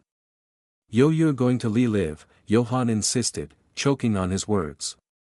He didn't talk with this man other than a few greetings along the hallways or when they occasionally were in the same line at their small precinct cafeteria. However, Albert saved his life a few minutes ago. A PCM member was about to shoot him, and Albert leaped to block it. The cop dropped his gun. Johann picked it up and quickly retaliated, dropping the PCM member to the floor with a headshot. Then he dragged his savior to hide from the ongoing firefight between the bid and police on one side, and the PCM and several monsters which inexplicably followed their orders on the other for the helicopter. Johann did help out in the main fight. During the small skirmishes all over the building, he realized the megaphones could control the PCM members, which really didn't need a genius to figure out. After managing to take one megaphone with the help of his fellow lab technicians, he rushed to the rooftop. The PCM held some of the SVS members captive, he didn't know why, and that included Romello. With Johann's assistance, the tide of battle turned. He compelled the PCM members, using the megaphone, to destroy the metal boxes and interfere with their signal, causing the monsters to turn on each other. That prompted Oren Cohen, the PCM leader, to reveal his Adumbry nature, and save the last box. The bid didn't have any Adumbry fighting weapons, they were only supposed to escort the SVS group to their temporary base of operation besides the LEPD headquarters. The fighting ended quickly after that. Johann couldn't do anything other than hide behind the water tank and vainly try to stop Albert bleeding to death while praying to the Mother Core that the Adumbry wouldn't look for him. If he did, Johann would immediately bolt and leave Albert behind. But Oren wasn't interested in killing them all. After he neutralized the bid, he used the megaphone to talk to some people below. Everyone could hear it. Johann guessed Oren was chiding Myra. She should be somewhere in the parking area, he did see her earlier wearing her bark armor, doing her best to protect the building. But Oren seemed to have been talking to several people, not just one. Myra must be with other people, likely Erend because she mentioned she was with her during their call. If Erend was there, it meant she was forced to use her Adumbri powers to join the fight. Another person who could be with them was Professor Deslice. The last time he saw her, she was possessed by the great axe they found in Dr. Cornelio's office. He didn't understand what happened back then, but it turned out she was still on their side. Johann shifted his position, placing his knee on the wound. It'd give more pressure to stop the bleeding and buy time for help to come. But what help? Where would it come from? Everyone here needed help. He heard Oren leaving, the helicopter lifting off the ground. But they weren't safe just yet. The humongous mutated elephant trumpeted and began to attack the building. Tendrils crept over the roof, grabbing anything it could, be they living or dead. Johann at first tried to pull Albert away, but he felt that the body was already limp. He muttered a quick apology and abandoned the cop who saved him. He instead went for the gun on the floor and shot the approaching tentacles. They weren't particularly bothered getting shot. Some grabbed Albert's corpse, pulling it off the roof. Others continued on to capture Johann. He rounded the water tank and ran to the stairs. He jumped over the deceased and ducked under the tentacles whipping at him. One of the monster bodies he thought was dead suddenly jerked, surprising him. He jumped right and tripped over a corpse. One misstep and he tumbled on the floor.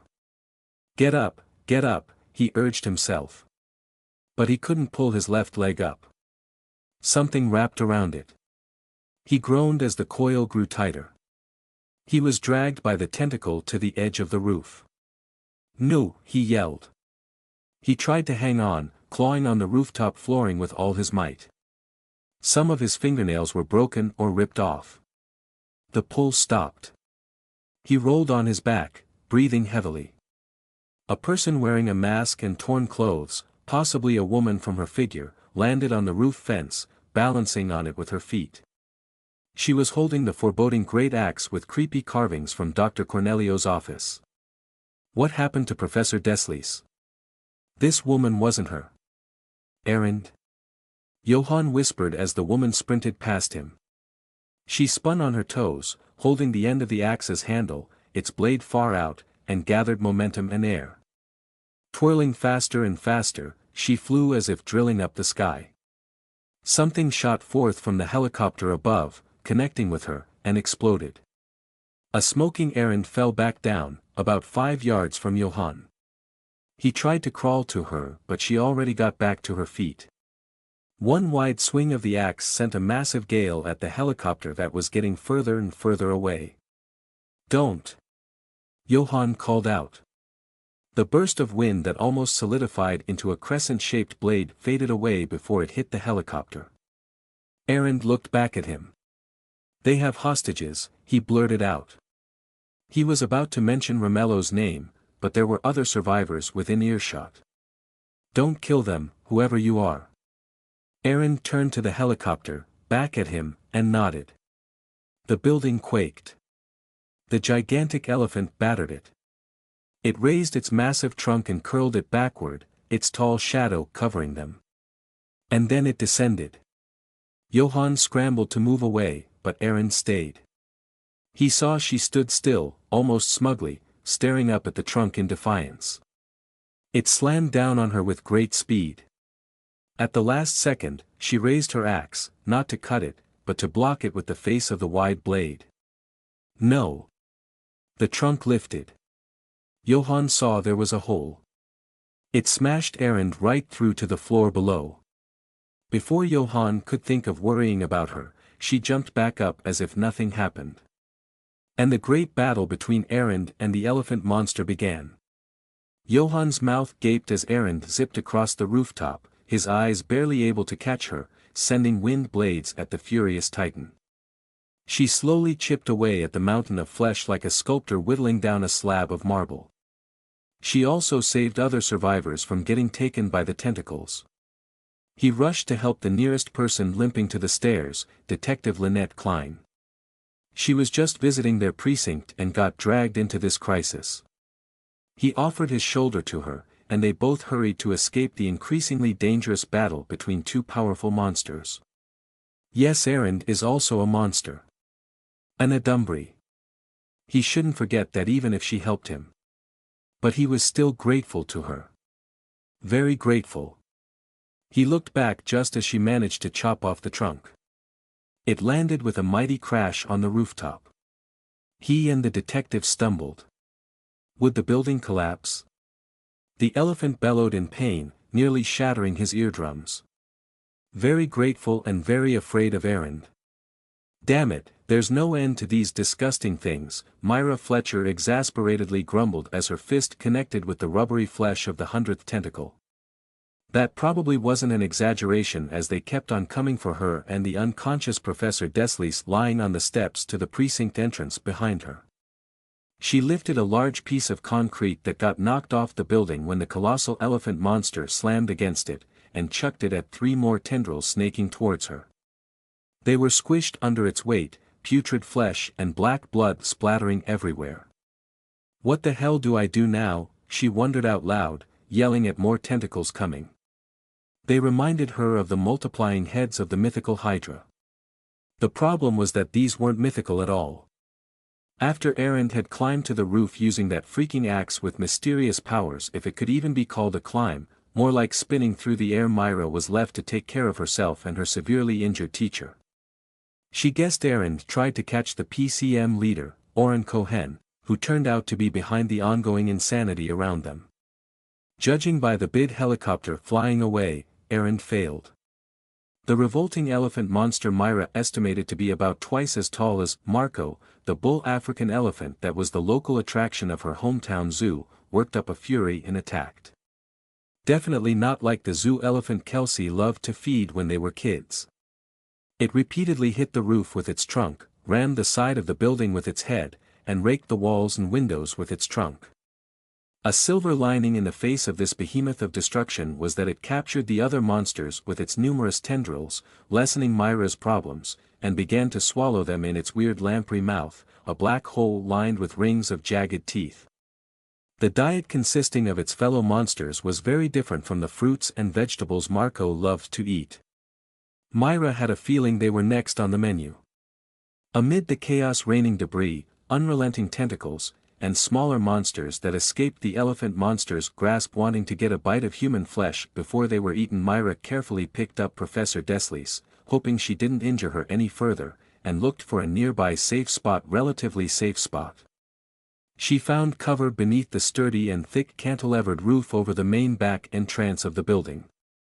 And now, here she was fighting while mulling over whether she should break inside. Professor Deslice definitely wasn't going to be okay out here, and she just couldn't carry her and run away far from the elephant monster's grasp. I actually can. But Myra wanted to stay and fight, and also find Johann. She gritted her teeth. If he's dead, I swear, everyone is going to pay. If only they could take shelter inside the police station, which would just result in a bullet fiesta. To say the cops inside would be unwelcoming was an understatement. There was already some shooting going on the other side of the roll-down security shutters blocking off the doors. Myra was sort of confident she'd survive running through gunfire unless there was a lucky headshot, but Professor Deslice wouldn't. She did want to save her teacher. I'm one of the good guys, she reminded herself. The earth trembled. Myra nearly fell on her, but with the ground jumping up and down. Pillars that were the legs of the elephant monster passed by. One of them hit the overhanging roof, partially crumbling it. She shielded Professor Deslice with her body. The monster trumpeted in anger. Loud crashes above. The building shuddered each time. They're still fighting up there. Myra stepped outside the shade of the cantilevered roof. She craned her neck, struggling to get a view of what was going on above. But she was too close to the building and couldn't see. Those eerie whistles again. Deep gashes streaked the behemoth's body seemingly out of nowhere. Copious amounts of black blood sprayed forth, a foul rain shower.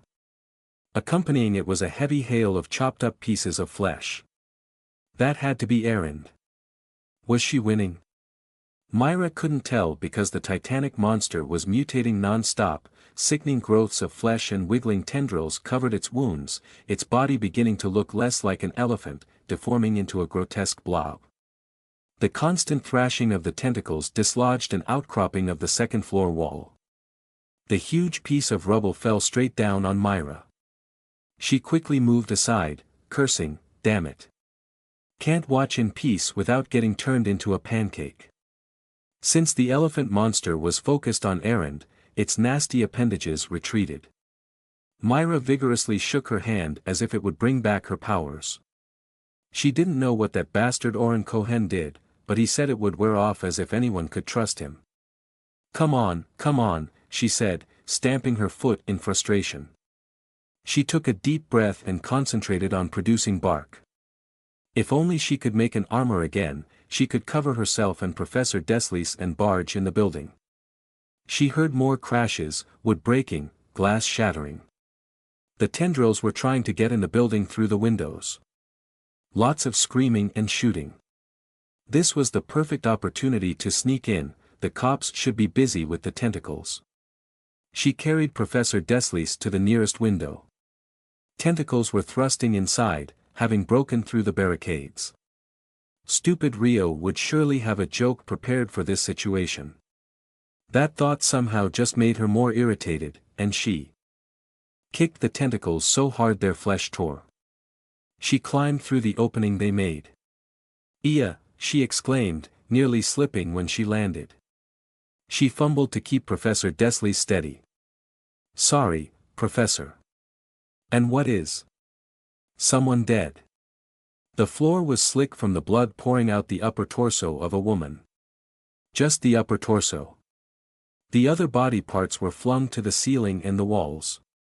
The tentacles had been busy, and this poor woman was at the wrong place at the wrong time, if she wasn't already just by reporting for work today. She might be a secretary here from her outfit. "Hold it right there." An angry voice barked from the end of the hallway. A police officer with a frail frame but a formidable and experienced presence had a gun trained on Myra. She had an inkling she had met him before in the few times she had visited Johann while he was at work. A few more harried police officers arrived. "Lieutenant, was that Marissa calling for help?" said the woman on the older man's left. "Is that Marissa?" She also aimed her pistol at Myra. Others followed suit. "What did you do to her?" With cops about to shoot, Myra thought of throwing Professor Deslice back outside, but she might. "Stop. Don't shoot," someone frantically said. "Joha." Myra clamped her mouth shut. Others were around. Johann worked here. She didn't want them to question why she knew him. His normal life would have been ruined by one stupid slip-up. "Thank the Mother Core you're alive," she silently prayed. "I didn't do anything to this woman," she loudly said, pointing at the corpse at her feet to distract them from what she was about to say earlier. She made her voice more rounded to disguise it.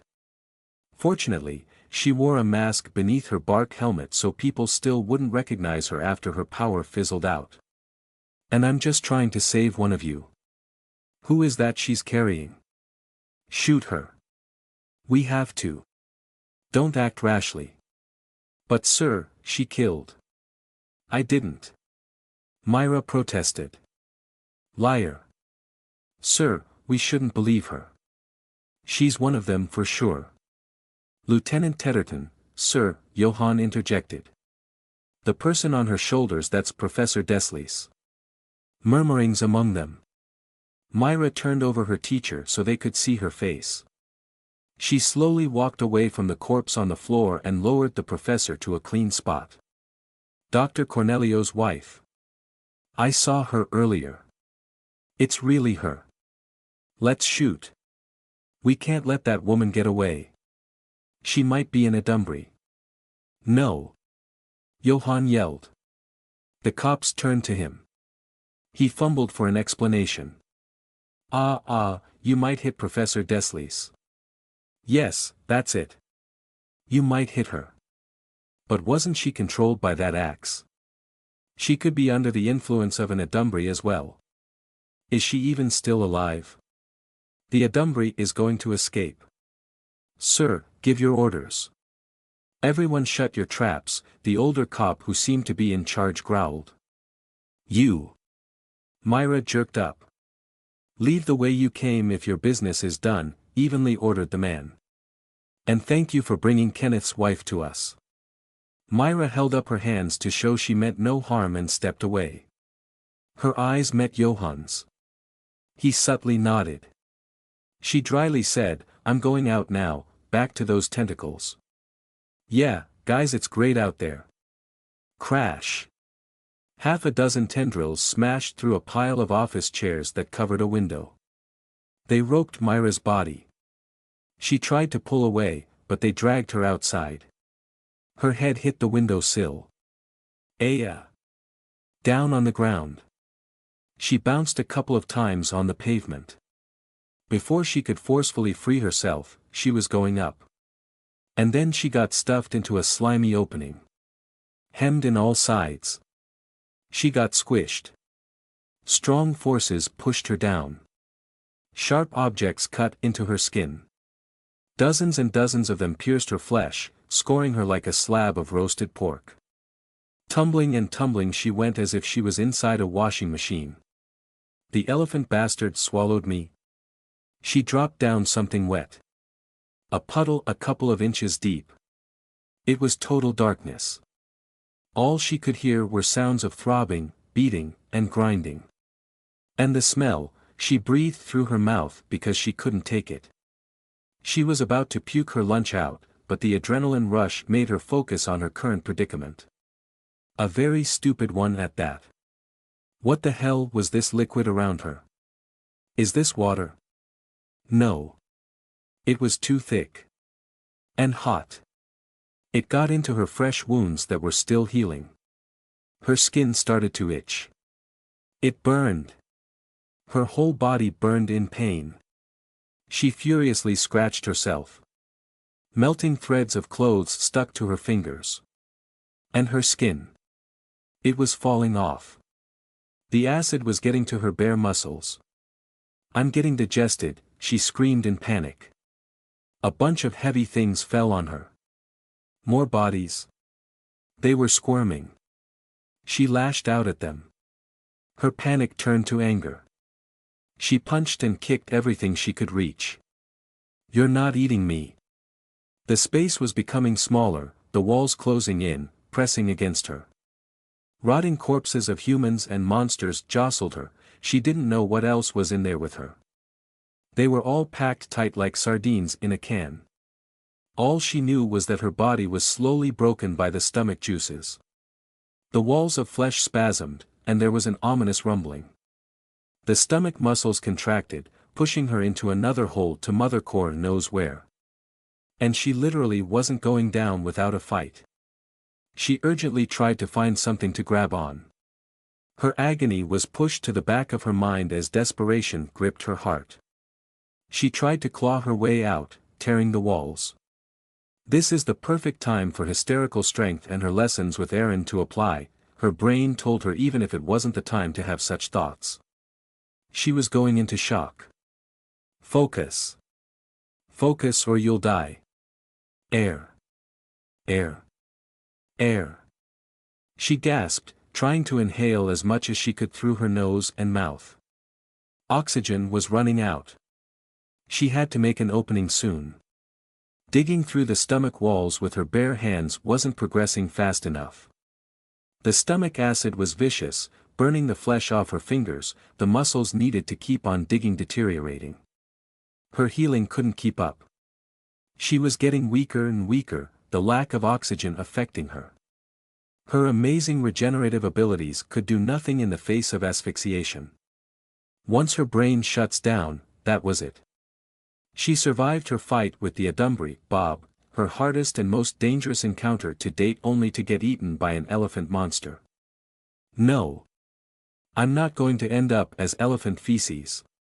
She furiously started to dig again. She was going to escape. She had to find Kelsey. Dying here wasn't allowed. Something sharp poked her. It was some sort of bone. Many of them in a row. Could be a ribcage of a monster corpse. She ripped out two and held them tight in each hand with the remaining muscles that could still grasp it. "Kelsey, wait for me." Squeezing out her last ounce of strength, she furiously scooped away the flesh. Her mind was becoming deranged. "I hate elephants. That stupid Marco won't accept the hay I gave to it.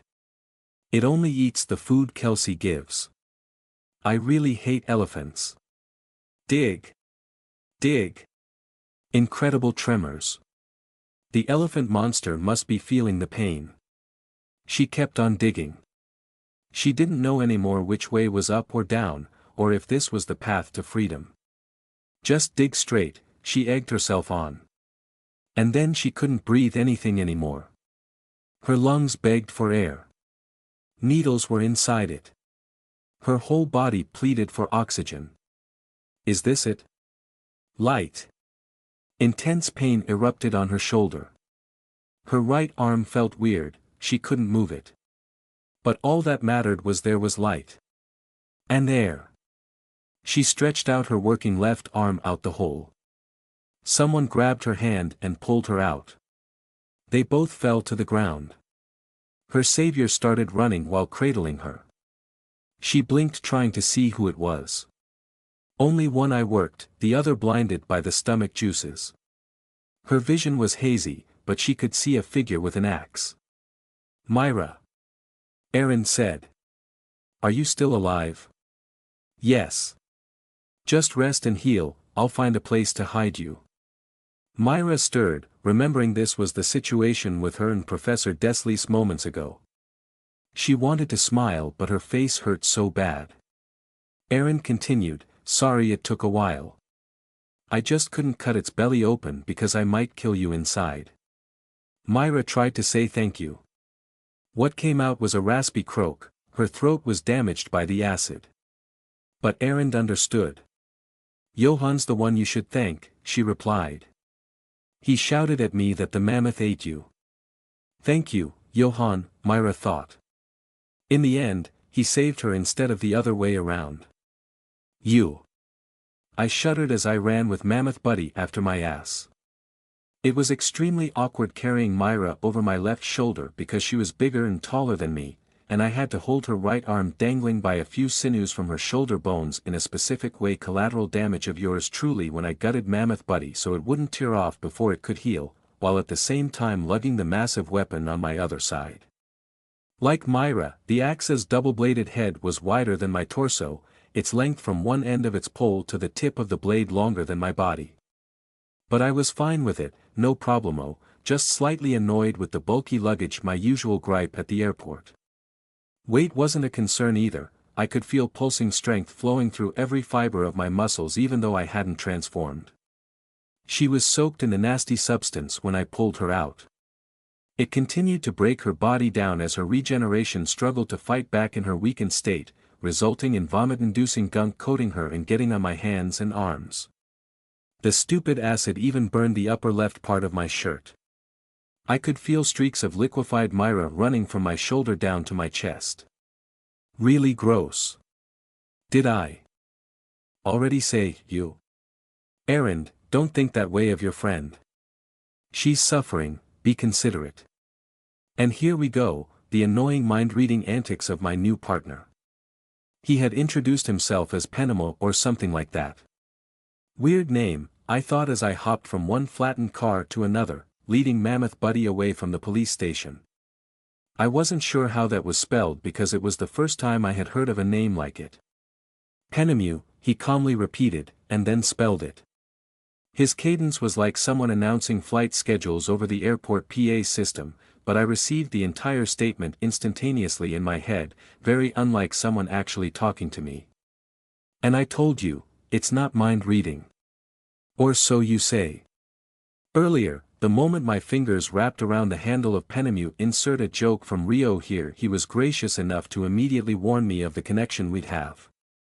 Of course, that gave me a pause because of reasons. But I was forced to ally with him because Mammoth Buddy was going squish us. I also wanted to try to take down Oren. Penemu had elaborated our link wasn't mind reading per se, he couldn't dig through my memories and stuff like that.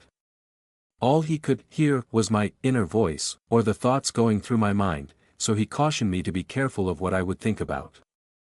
Fine, you win. It's mind reading, he conceded. Mammoth Buddy made noises of frustration, something between a rumbling growl and an airy bellow because it couldn't catch me. It probably couldn't trumpet anymore because I lobbed off like half of its trunk. The ground continued to tremble. Can we focus on dealing with the main problem behind us instead of arguing about this? Mind reading and controlling, I said pointedly. I scanned down the road where I could leave Myra behind, preferably a place with clothes. I'm a very considerate person. I'm not even attempting to control you. By the way, good job drawing the attention of the monster and saving the precinct. Thank you. I noted his use of the word monster instead of Adumbri. Was that because he was an Adumbri himself trying to be a good guy and didn't want to be associated with actual monsters doing monster stuff? Or did he know the true nature of these parasite things, and that they weren't Adumbri? Probably both. Brilliant job spotting and destroying the XR field generator covered by the monster corpses, he said, referring to those peculiar metal boxes. He didn't directly reply to my musings, but still did confirm my suspicion. There should be another generator with Oren. However, you successfully drove him away, and now the elephant creature is simply following its instinct to attack you since you badly hurt it. And thank you again for not killing the innocent people also on the helicopter. I was expecting for you to dispel the wind blade when Johann told me they had hostages, I said. But you waited for me to do it. Were you going to let them die to maintain the truce with me? Penemu didn't answer my question. There's a clothes store coming up on your right. See the sign on the next block? I spotted it 2 blocks away and hastened my pace. I was already running fast, but not fast enough to leave behind Mammoth Buddy. Penemu wouldn't want this guy going somewhere else and killing more people. Mammoth Buddy directed dozens of tentacles my way. I evaded them all perfectly without seeing them coming from my back. Penemu sent images, or rather impressions, of everything happening around me. This must be how he saw the world as an inanimate object. Oh, he's alive, so just an object then. I zigzagged down the hard pavement, hopped on top of trashed cars, and then over buildings, enjoying the wind whipping my head, going through the threads of my mask, and cooling my face. The rush of wind also felt good on the wound on my abdomen that had now mostly healed. Holding Penemu noticeably helped the recovery of my grievous injury. I landed on top of the roof of a 2-story building with the clothes store on its first floor. I dropped down the edge and entered the store through its broken display window. The place was a mess. Many display shelves were emptied, some of them toppled over. Clothes were strewn across the floor, unwanted by the looters who probably have been chowed by the monsters. Further inside, I found a couple of half-eaten human corpses. I continued and found the back room open. These dead people weren't able to hide like my homies. I kinda wish that entertaining bunch survived. You do care for people. This should be a good spot, I said, ignoring Penemu. I placed Myra at the corner of the back room. Her eyes were still closed. She was breathing normally but moaned in pain when I arranged her into a more comfortable position. Only a few patches of exposed muscles remained, her skin had mostly grown back and healed. She wouldn't be in this state if you saved her much sooner. I was teaching you how to use more of my powers. I shoved the clothes on the shelves down to cover her. As long as her brain was intact, she'd completely recover given time. See you later, Myra. I rushed out of the store to lead Mammoth Buddy in another direction. Can we stop with these tests if I try to control you? I'm not going to do it. I'm not going to break my promise, and you're just putting people in danger. No one around now to put in harm's way. I hope you'll cease with this charade then. Penemu sounded angry and annoyed, felt might be the apt word, but the way he spoke was still calm and even like he was calling for a cleanup on aisle 10. I know you're doing this to assert dominance. I can read your mind, you know. Mind reader, I taunted him. I stood in the middle of the street. I held the axe up high and waved with it. Over here. Come here and die. Mammoth Buddy was rampaging towards me. I really didn't need to do anything to get its attention. It whipped its lowered head left and right, raking the buildings on the sides of the street, destroying them. It was looking less and less like a mammoth. Humongous tumors, as large as boulders, burst through its thick hide, eating its main body to fuel their growth. Mammoth Buddy was beginning to decay, almost melting like ice cream as myriad tentacles sprout all over like weeds wiggling in the air. It reminded me of the dope-ass science experiment we did in middle school of growing maggots on fresh meat. With one jump, I got on top of the hardware store opposite the place I left Myra. I waved again to make sure it saw me, before dropping down to the other side. Mammoth Buddy followed me. It turned left, smashing through a squat brick building as if it was a mere sandcastle, and stepped on the street I was on. We faced each other with about a block's length between us. The sun was high up in the sky. The only thing missing was some old Western music for our duel. Oh, and tumbleweeds. I recall Dean teaching me the name of those balls of branches rolling through the wilderness. What nonsense are you thinking? Penemu scolded me in a very calm manner. Use my full power now and end this.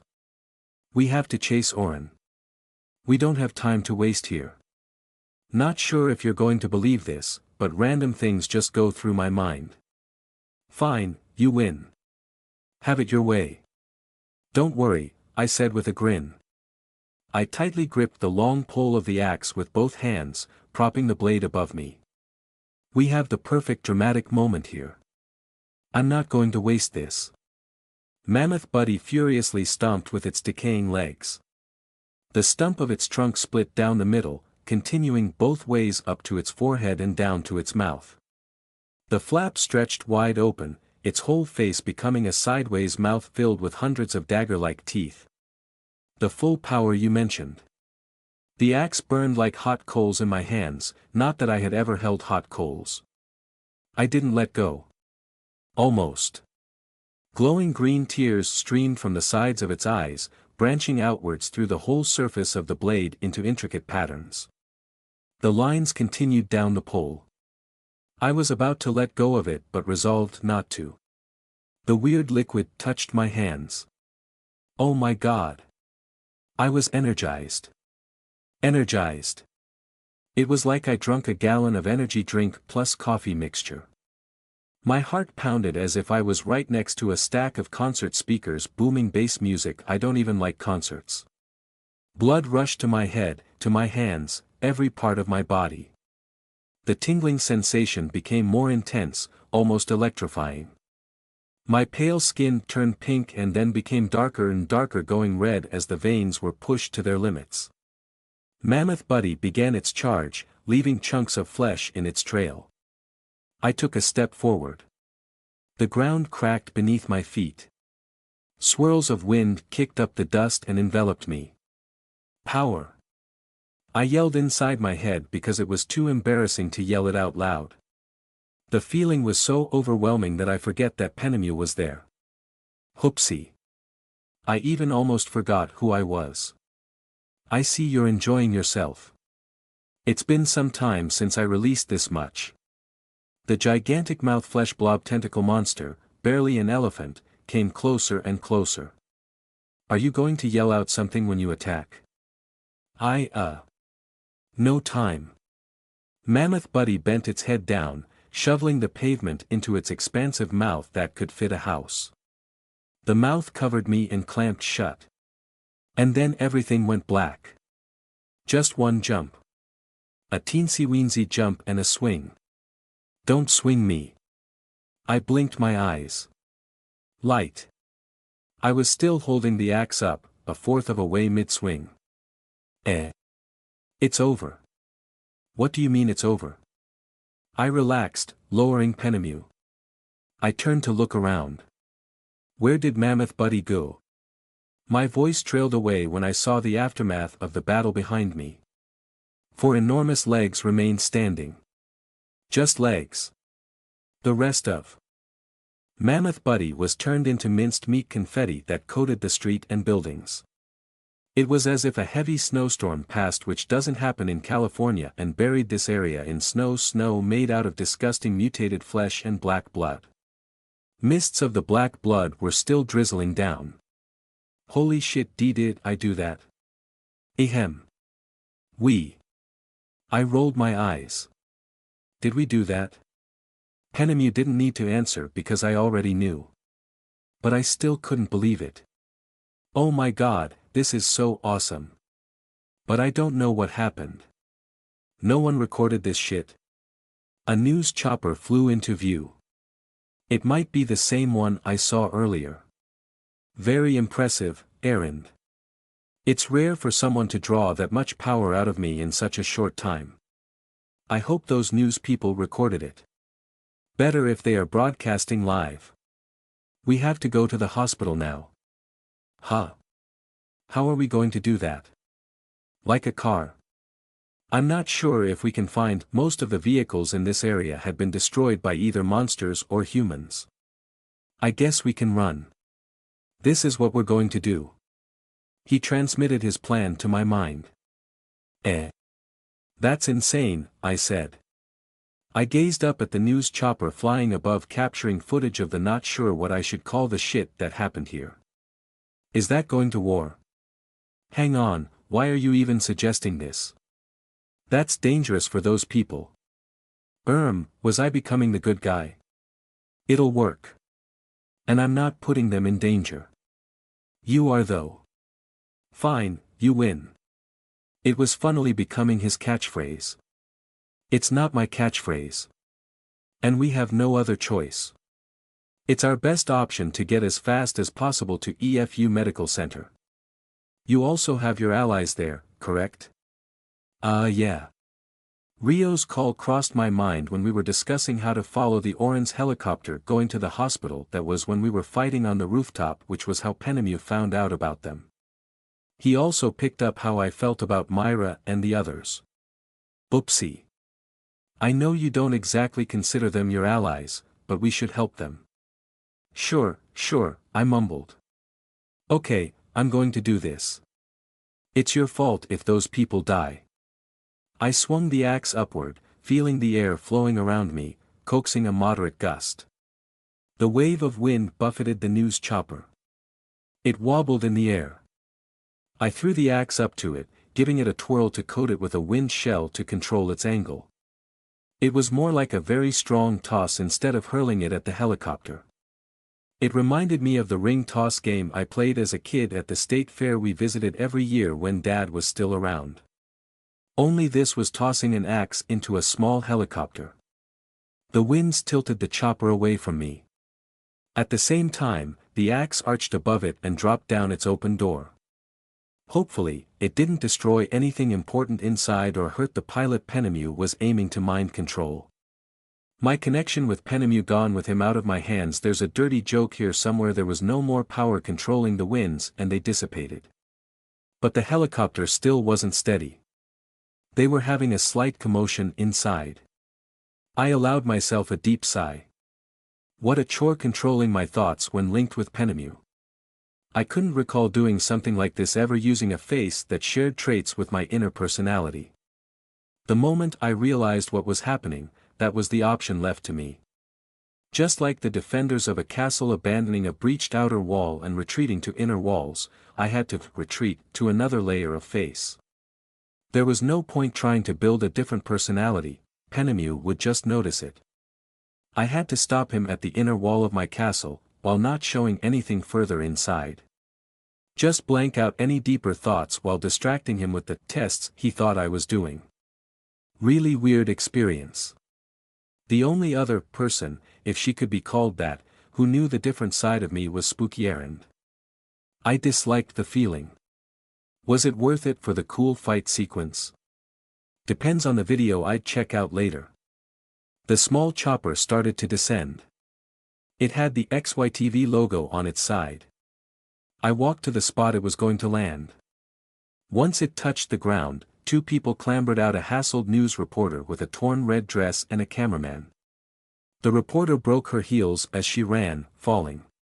Her partner assisted her while still carrying the camera.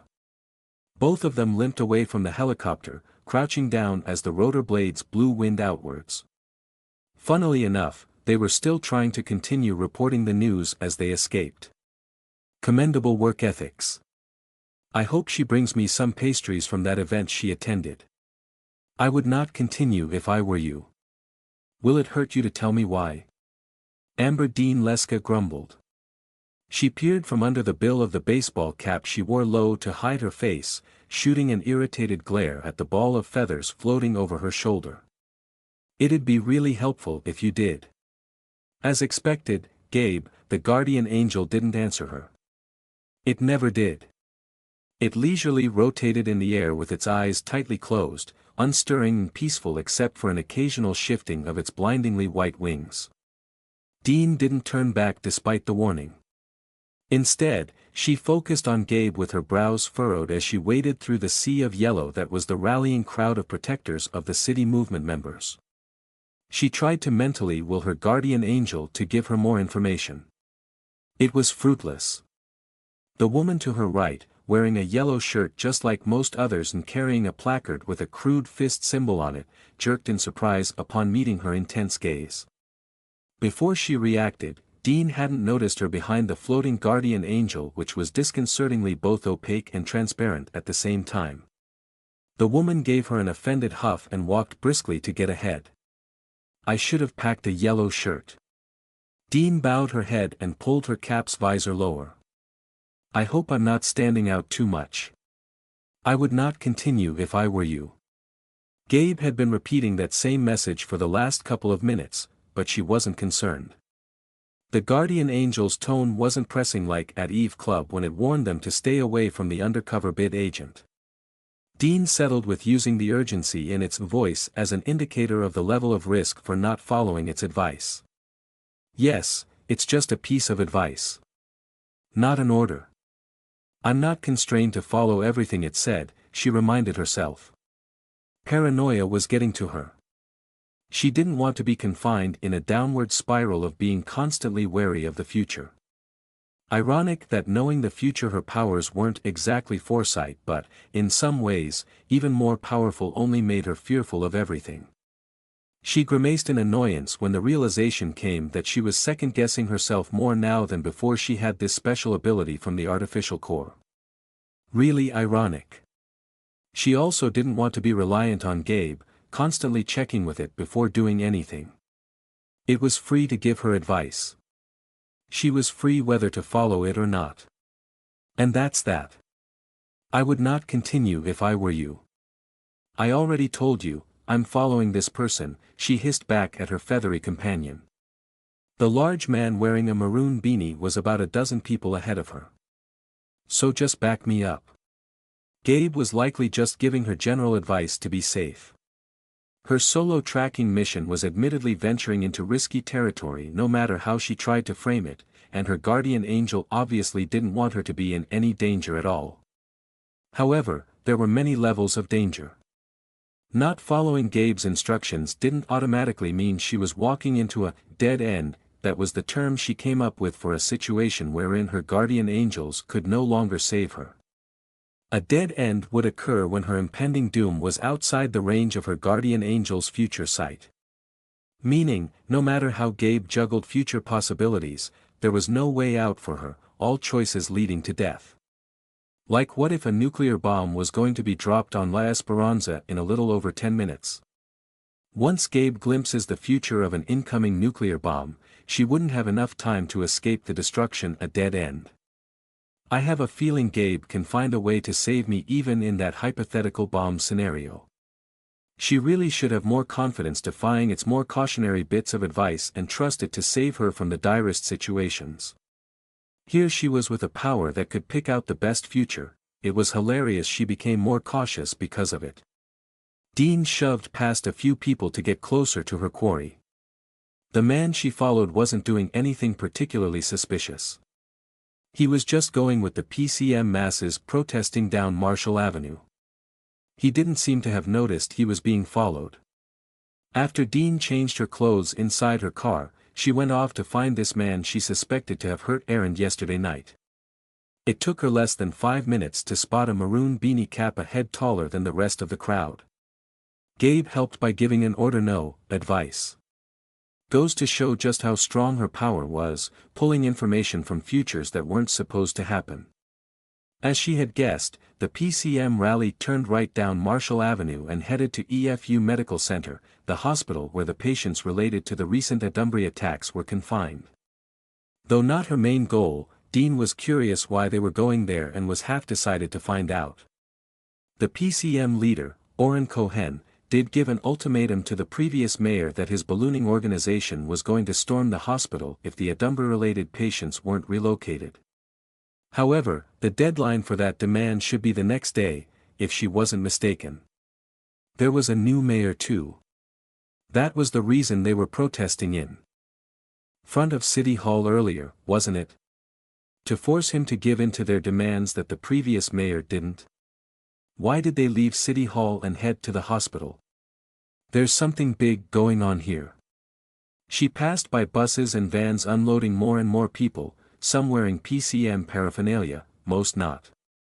Were they even protesters? If they were, where did they all come from? She didn't notice anything on social media calling for people to attend a mass protest at this time and place. She would have seen it because she browsed Snippet the moment she woke up every single day. A gathering this large should have traces on social media.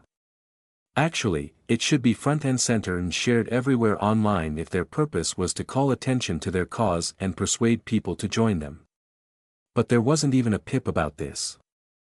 Then, hundreds, probably a few thousand people, suddenly showed up. That just didn't happen without any preparation. I should warn the others, Dean decided.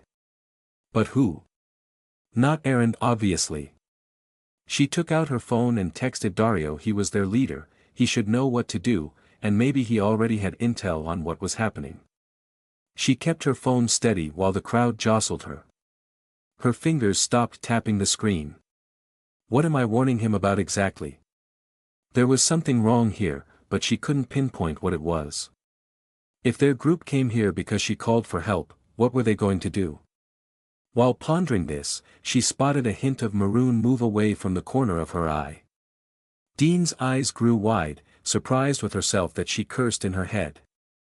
Aaron would have laughed at her if she blurted that out loud. She shook her head and scrambled to find her target again. Where did he? Is that him? She noticed the man disappear into an alleyway. Pushing people left and right, she made a mad dash for the sidewalk. She peered down the gap between a small pawn shop and a laundromat. Sure enough, her quarry was there, walking down the path in a relaxed way, still unaware of his tail. Dean allowed herself a sigh of relief. She waited for the man to turn right before sprinting down the narrow alleyway. Reaching the corner, she paused again for a peek. He disappeared once again. The back door of the building was swinging. That way. She entered the building, unconsciously glancing to her right at her guardian angel. She clenched her jaws and faced forward. There was no need to check with it for her every move. It was going to warn her if this was a trap. This was the time for assertive and aggressive Dean to show herself. Stairs to her left, a door ahead of her. The door was locked. She didn't force it, instead choosing to go up the stairs. She slowly ascended, part of herself expecting a trap, but not that slow that it'd be obvious she wasn't supposed to be here. She hummed to appear nonchalant. On the next landing, she found an open door. Since she didn't see or hear anyone else going up, that man surely went inside this room. She nodded to herself and entered. The room was empty except for an unknown machine in the middle of the floor. It looked like a metallic box with knobs on its surface. It had wires connecting it to what appeared to be a partially disassembled megaphone. Fall when you get hit. Pretend to be unconscious. Dean raised her brow. A thud and a dull pain blossomed from the back of her head. Ow. Wah. Another blow. Quickly comprehending the situation, she dropped to the floor, faking a groan before becoming motionless. Someone hid behind the door and ambushed her. Why did Gabe tell her to do this instead of evading? Pretend to be unconscious, her guardian angel repeated the last part of its previous instructions. And then added, relax your body. Easier said than done. She had already tensed up, adrenaline made her heart beat like a drum. She controlled her breathing and tried to slow it down, relaxing her muscles as she exhaled to disguise she was faking it. The image of an ice cream melting on the floor was in her mind. The man who hit her stepped close to her head. She assumed he was wearing a maroon beanie cap. There were no other footsteps, he was alone. He held her wrist and picked up her hand. Dean did her best to resist her instinct to pull away. The man let her hand go, and it fell to the ground with a slight thump. That apparently satisfied him because he walked away. It seemed he only intended to knock her out. He wasn't even interested in finding out who she was. She had her left cheek on the rough oak floor, her eyes still closed. Her face was getting itchy. The dust tickled her nose. She held her breath and tightened her abs until the urge to sneeze passed. Then she relaxed once again in case the man came back to check on her. What am I waiting for? Wasn't she supposed to beat up or interrogate this man about what happened to Aaron? Beating him up would follow if he did something bad to her best friend. He'd meet the same fate if he wasn't going to answer her. Dean found it ridiculous she was just lying down and doing nothing. He was a mere normal human, alone and with no chance for his fellow PCM members to help him. There were metallic noises. Clinking and clanking, add in a minute hiss of air. The man was tinkering with the machine. She opened her eyes a slit. She couldn't see him, he was behind her. There was no way to tell if he was facing her or not. Being prudent, she assumed he had a gun. But since he was busy with whatever he was working on, she had the element of surprise on her side even if he faced her direction. A single pistol wouldn't work on her anyway with Gabe around. Hopefully, it wouldn't tell her to get shot. I'm just wasting time here. She recalled what Dario and Aaron said. Since her guardian angel was silent, then she could do. Wait. Dean deflated. She relaxed her coiled muscles that were ready to spring into action and steadied her breathing. Her intuition told her she shouldn't ignore Gabe this time. She did confirm the man was turned away from her, otherwise, he would have noticed her stir a bit. Smaller hands will probably be better. The man's deep voice was clear in this small room. The noises of the rally ongoing out the streets were muffled. There was a burst of purple. Dean had her eyes closed, but the light was so bright it pierced through her eyelids. Despite the surprise, she remained motionless on the floor. She had no idea what just happened. Did the machine explode? It's definitely way easier to tinker with this using my own hands, said a child's voice, likely a boy. Who do you think this woman is? This time, it was a little girl's voice. Dean reflexively closed her eyes tighter. Who were these two kids? This room only had one door, but there could be a secret passage. Was the man with the maroon beanie still here? This wire to that mumbled the boy with a hint of frustration. Or is it this? She was following us, correct? Or was I imagining it? She was. But that isn't our problem now. More clanking. This is. What if she's the enemy? There were light footsteps. The girl was circling Dean. The likelier case is she knew the body we were using and followed him. If she's his friend, she should be concerned about what happened to him last night. Our story of what happened to him, she corrected him with a giggle. No one has any reason to doubt our story. We disposed of that other body. The PCM assumed he was eaten by Red Hood and you absorbed our current skin while I was babysitting Penemu. No trace. Penemu must be seething. We left him in the office. Dean nervously swallowed. These children were related in some way to the Adumbri wearing a red hoodie that could transform into a giant werewolf. Were they allies or enemies of Red Hood? Were they connected to the 2MS? Whatever the case, they weren't on her side. And they were talking about, are they Adumbri? She knew children couldn't become one, but nothing was preventing an Adumbri from having the power to take the form of the child. From their conversation, they might be shapeshifters that took on the form of the man she was following. She now understood why her guardian angel didn't want her to fight them head-on. Which was probably a good idea. But she wanted to ask them something. The man wearing a beanie was looking for Erend last night. He chased her and probably found her. Was he still himself at that time, or was he already this shape-shifting Adumbri? It was more plausible that an Adumbri wanted to meet Erend. Dean wanted to confirm that. And what happened during their meeting? Were they going to take Erend and help her become a full-fledged Adumbri? Don't fight them. You know I'm not going to follow you. Pretend you've just regained consciousness. Dean slightly jolted, surprised by the changed advice of her guardian angel. The kid near her made an inquisitive sound and came closer. She had to act fast. Ugh, she moaned, massaging the back of her head. What happened? She opened her eyes to the face of an innocent-looking girl with sapphire-like eyes and red hair tied in pigtails. Wow! You're so beautiful, the little girl gushed. Amber Dean's eyes darted around the room. Only 3 people inside her, the girl in front of her, and the boy with his back turned to them, feverishly working on the enigmatic machine. With the room's lone window closed and the door behind her, one of these kids had to be the man with the maroon beanie.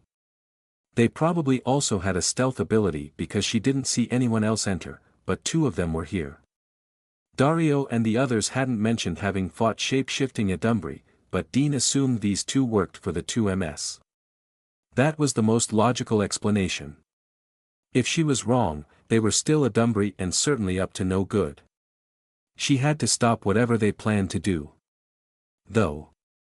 You're not in Roddy's memories, the little girl continued with a finger on her temple and a raised brow. I can't access it now, but I'm sure that if someone as beautiful as you were related to him, you'd be forefront on his mind and I'd remember you. Ugh, I don't know, Dean began to say, still feigning she was hurt. Outnumbered and clueless of their powers, she shouldn't act rashly. What's going on back there, said the boy. A spark and a puff of smoke, he cursed and more mechanical sounds followed. The woman following us woke up. I don't understand this. Were what? I thought you knocked her out. Apparently not. The small girl tilted her head to the left and gave Dean a playful smile. I'm going to fix that. Jump back. Dean pushed herself up and rolled through the door. The little girl's punch landed where she laid moments ago, the tiny fist breaking through the floorboards. Gabe continued to give instructions. Splinters flew. Dean raised her hand to cover her face, palm out as Gabe instructed. A piece of wood landed in the middle of her hand. She hid that. She grabbed something as she studied her opponent. Their eyes met, then they both stared at the hole on the floor. The girl's hit would have killed a normal human. She had realized Dean wasn't one. You'd make a precious addition to my wardrobe, the girl said. Can you keep it down? The boy called out. I'm concentrating on the instructions here. Throw it. Fake aim girl. Aim window. I'm just greeting our new O. The girl shifted left. The piece of wood flew past her and hit the window on the other side of the room. Broken glass showered on the boy and his machine. There were sparks. Hey, the boy exclaimed. Watch it. Run. Dean bolted. The red-haired girl was hot on her heels. She followed her guardian angel's instructions on where to run. She went inside the next room and closed the door. The girl kicked down the door. Already knowing what was going to happen, Dean ducked below the girl's kick and exited the room. She dashed down the corridor, turned left into a large room full of boxes, likely a storage room, and picked up the first box she passed as she headed for the other door. Go low. Throw box left. She complied, crouching as she ran, and hurled the box she held at the tall stack of more boxes. Just as the box tower teetered off balance, her pursuer burst through the wooden wall. The girl's hands were stretched out, trying to grab her. But since Dean already preemptively stooped, the girl overshot and was covered by the boxes that fell. Dean went out and continued to the end of the floor. She could hear the girl rampaging. Checking behind her, she saw the little girl destroy more walls to get back to the corridor. Am I just going to run? She asked her guardian angel as climbed the staircase, skipping several steps with each stride. They're already separated. I can fight her. Jump. As she did, tiny hands pierced through the floor. What do you know about it? All I know is that man was after her, and I. Errand? Asked the boy called Cow. Is that her name? It sounds familiar. Dean waited a couple of seconds for her guardian angel to speak. Nothing came, so she nodded to Cow. Yes, Errand is my Adumbry friend. She assumed this was still covered by her guardian's angel's advice to tell the truth. However, if they knew Errand's name, didn't that mean they were really with the 2MS? But they weren't acting with hostility. If you're her friend, then we probably met before, Cow said. Dean raised a brow. The way he talked, it was as if they weren't enemies. He grabbed Headley's hand. I'm going to check something. I'll use my wardrobe. Don't go to sleep. Okay, Headley replied. Dean readied herself to fight. Gabe was quiet. A flash of light and the twins were gone. In their place stood someone she recognized, Dr. Cornelio, the man in charge of the laboratory Johann worked at. Dean gasped. It was you back then. Dr. Cornelio bowed as a greeting. I go by Headley Cow. And yes, we've met. You're just one person. Correct. The power I received from the Adumbry split me into two bodies with different personas. Headley and Cow can each absorb dead bodies, storing their data, appearances, memories, and all in their respective, what I call, wardrobes. I can only access the memories of a specific person by wearing their skin as either Headley or Cow, depending on who absorbed who. That's why I wasn't able to immediately recognize you. I only saw you as Dr. Cornelio for a couple of minutes, and at that time, I was focused on your friend, Errand Hartwell. I didn't know you're an Adumbry too, and significantly further along into seeding than her it seems. How did you know about her condition? Dean said, following Gabe's script. She herself wanted answers. Errand hasn't begun to change. That's why I was confident she'll pass the tests. Was this Adumbry, Headley Cow, not with the 2MS after all? Could they help Errand? Did she even want them to befriend Errand? You're right, all her tests turned out fine. The BRF umbrella, however, had an anomalous reading. Using Dr. Cornelio's brain, I deduced your friend was about to start changing pretty soon. And that's why I extended her some help. What help? I inserted a bookmark among her certificates. If she researched into it, assuming she's smart enough, she'd be able to find a safe haven for Adumbry. That explains the mysterious bookmark. The hot coffee that spilled on you was a surprise, Headley Cow replied. But then I realized I could use it to signal to your friend that the one who gave her the bookmark wasn't human like her, which was why I chose not to react. I see. Dean processed everything she just heard. She didn't know what direction to go next. They weren't with the 2MS, which was good news. But she didn't know what group they belonged to, or what their intentions were. She still didn't have an answer whether she should try to ally with them or not. This is truly unexpected to meet like this. Another flash of light and the twins were back.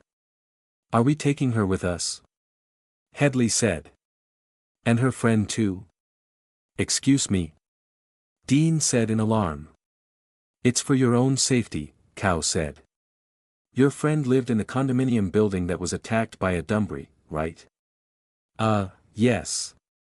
Long story short, those weren't a Dumbry that attacked the place but humans forcefully turned into monsters, by a Dumbry. How do you know about something like that? Are you? No, we're not the ones responsible for it, Headley said. In fact, we're trying to stop something similar from happening again. That's why Cow was trying to do something with that machine. It may be hard to believe, but we're good guys. And you're extremely lucky that you met us. You see, Cow said, we can help you and your friend. Not only to survive as an Adumbry but also to try and keep your human mind even if your body is taken over by the Adumbry.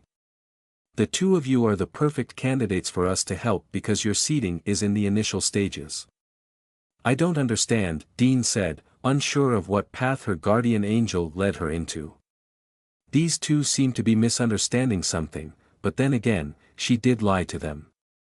We have driven the Adumbry within us to the corners of our mind, both Headley and Cow said in unison.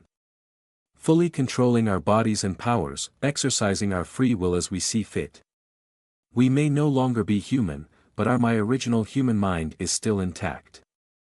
We can help you and Aaron achieve this, that's why we want you to come with us. Amber Dean hadn't heard of another group fighting the 2MS, much less a different bunch of Adumbry. Shouldn't Adumbry be united in? She actually didn't know what the ultimate goals of these monsters were. It wasn't far-fetched there'd be infighting among them, especially given Headley Cow's claim that he retained his human mind. Hard to accept even if she didn't know why he, or rather they, would make it up they have just met her several minutes ago. Which parts of their story were true and which ones weren't, Dean couldn't tell for sure. However, she genuinely believed the part that Aaron had attacked killed people. The bloody clothes in the washing machine she found the other day were evidence it had happened, and on more than one occasion it seemed. This was confirmation Aaron was changing because of the Adumbry inside her, and it was all Dean's fault she wasn't able to protect her best friend from the attack on the condo she lived in that definitely caused her to be seated. Aaron had risked her life to save Dean from the Adumbry chasing them at Sanders' parking lot. But Dean, in turn, had failed her best friend. She was supposed to be the heroic one, sacrificing her humanity to meld with the artificial core, risking everything to obtain the power to fight Adumbry. And what did she have to show for it? Her savior, the person she owed her life to, became an Adumbry. This was why Dean resolved to stick with Aaron, to protect her no matter what, even if her best friend would eventually forsake her humanity and become an evil incarnate. Dean was fine with all of that, for it would be her penance and duty. You found a way to keep your human mind? Dean asked in almost a whisper. It sounded too unbelievable. Were they lying to entice her to join them? They could have just offered her protection from the bid, a newly seated individual would already be grateful for that. But if this was true, and she sincerely hoped it was, could this be the way to help Aaron? Something concrete, not her band-aid solution of trying to protect and hide Aaron's true nature for as long as she could. Yep, Headley cheerily replied. As you can see, we're way past the seeding stage, no trace of our original human body. The Adumbry has taken firm root. But we're fine and dandy. Well, Headley, she our friend here, Cow questioningly tilted his head to Dean. Amber Dean, she replied. Just call me Dean. It was pointless to give a fake identity because they knew about Aaron. Dean here has no way of knowing if what we're saying is true. Oh right. Headley stuck her tongue out. We can leave that discussion for later, Cow said. It's going to take a time to explain everything, and also to prove it, we can't spare much right now. What's important to know is that there's going to be a repeat of the incident at your friend's condominium building. Headley snickered. Incident is an understatement. On a much bigger scale. We suspect it's going to be tomorrow at EFU Medical Center, during the time Oren Cohen said the PCM will attack the hospital to remove the patients related to the previous Adumbri attacks. Whatever that entails. All of that is a cover to gather as many people as possible to feed the monsters they'll unleash. An act of terrorism to force out a seeding outbreak. Wah. I don't understand, Dean stammered in reply. That's horrible. Contrary to the facade of cluelessness her guardian angel advised her to have, she already knew something suspicious was going on inside the hospital. But she didn't think it was going to be this. It's starting to make sense. I should tell the others about it. Like I said, Headley chimed in, we're trying to stop it. That's what that toasted machine back there is supposed to be for. It's made from 2 types of field generators we stole from the PCM, Cow explained. We suspect those could turn humans into monsters and control them, and I was tinkering with it, checking if it'd elicit some reaction from the passing protesters outside, and perhaps find a way to counteract their signal when they're going to be used tomorrow.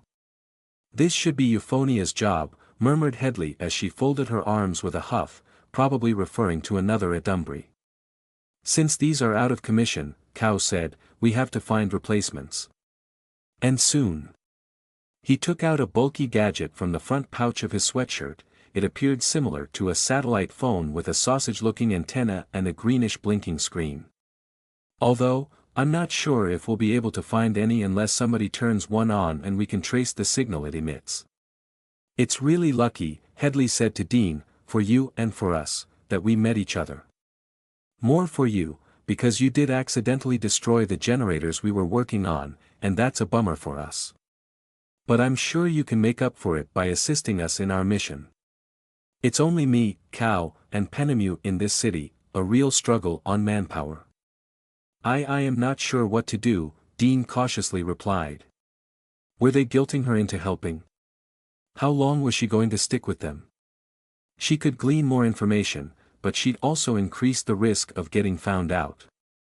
You should stick with us, Cow said. I'm sure you'll be of help looking for more generators. And it's better than being alone when whatever Oren Cohen is planning comes to fruition. What about Erend? You can tell her to prepare. After we're done with our mission in this city, we'll take both of you. Wait. We're going to leave. Yes. Of course, we leave our lives. Our families. Dean was elated earlier that she might have found a way to help Erend, but it now dawned on her it'd mean Erend going with these people forever. Leave everything behind?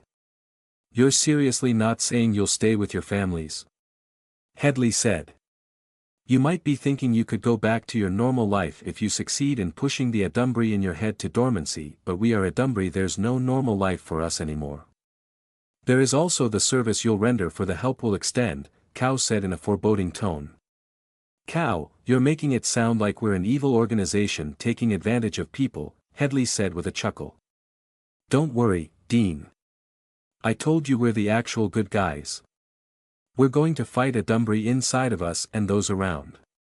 Think of paying it forward. Pretty noble, right? And now, we should get going. No. I'm not going with you. Dean was no longer so sure of asking for their help. Gabe hadn't given any more instructions. I have to think first, and then, talk to Erend. I don't even know what to say to my family, Headley and Cow looked at each other. We're going to insist you come with us, they said at the same time. We can't risk you and Erend real Adumbri specimens falling into the hands of Oren Cohen. That's not going. And if they'll flood this city with monsters, Headley said, we don't know what'll happen if you get eaten by them. Cow grabbed Headley's hand. We'd have peace of mind if you're with us. Oh. Dean didn't like her chances fighting both of them at the same time. Gabe, what do I? Beep. Beep. Cow's gadget was flashing. He glanced at it and then turned to the open window. Screams filtered in from the streets outside.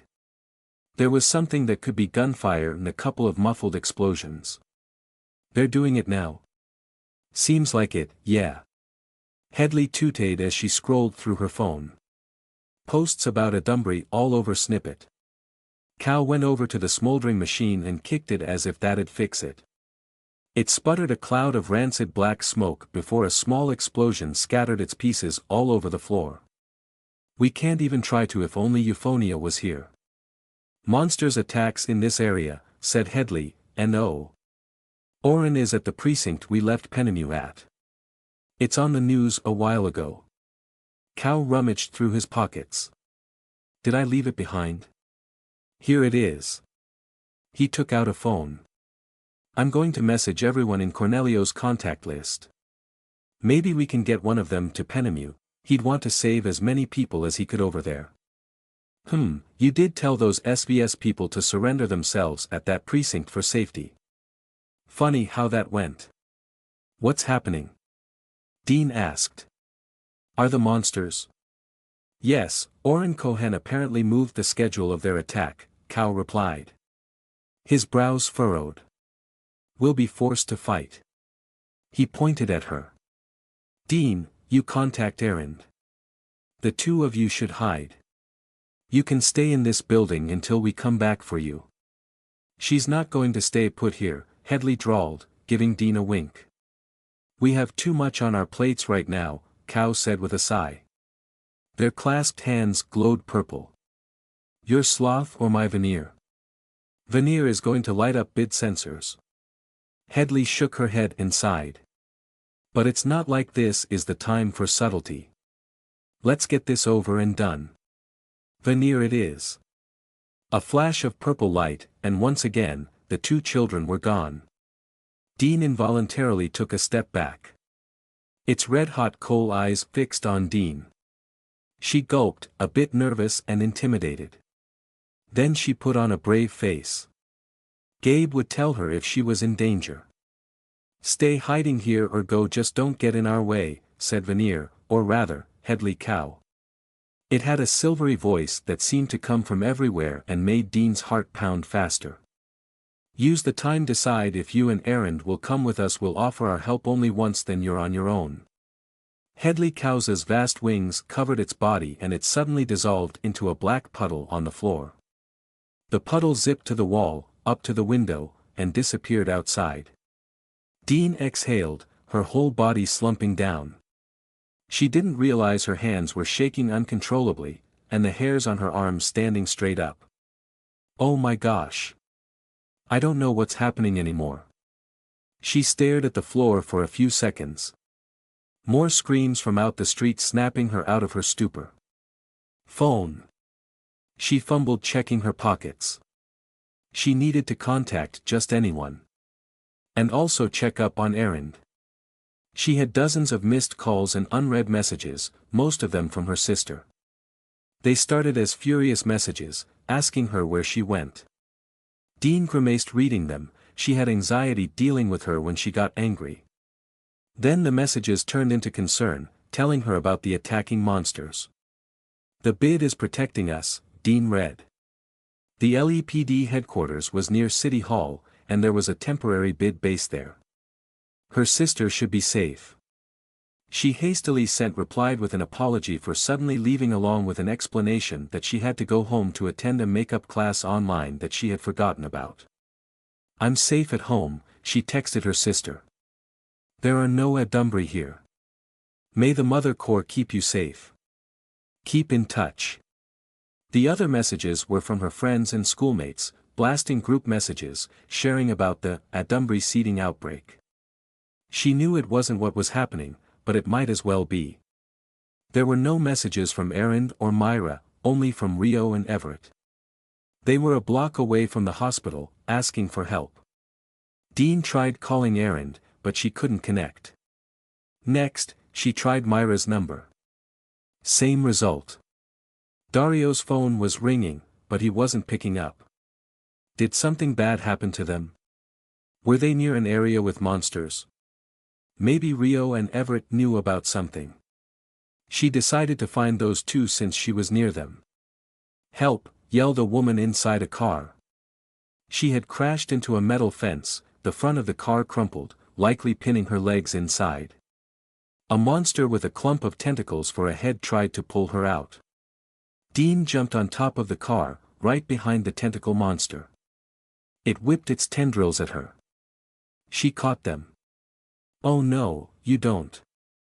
She pulled the creature off the roof and slammed it down the decorative spikes lining the top of the fence. The spikes burst out of its chest, holding it in place, but it still wasn't dead.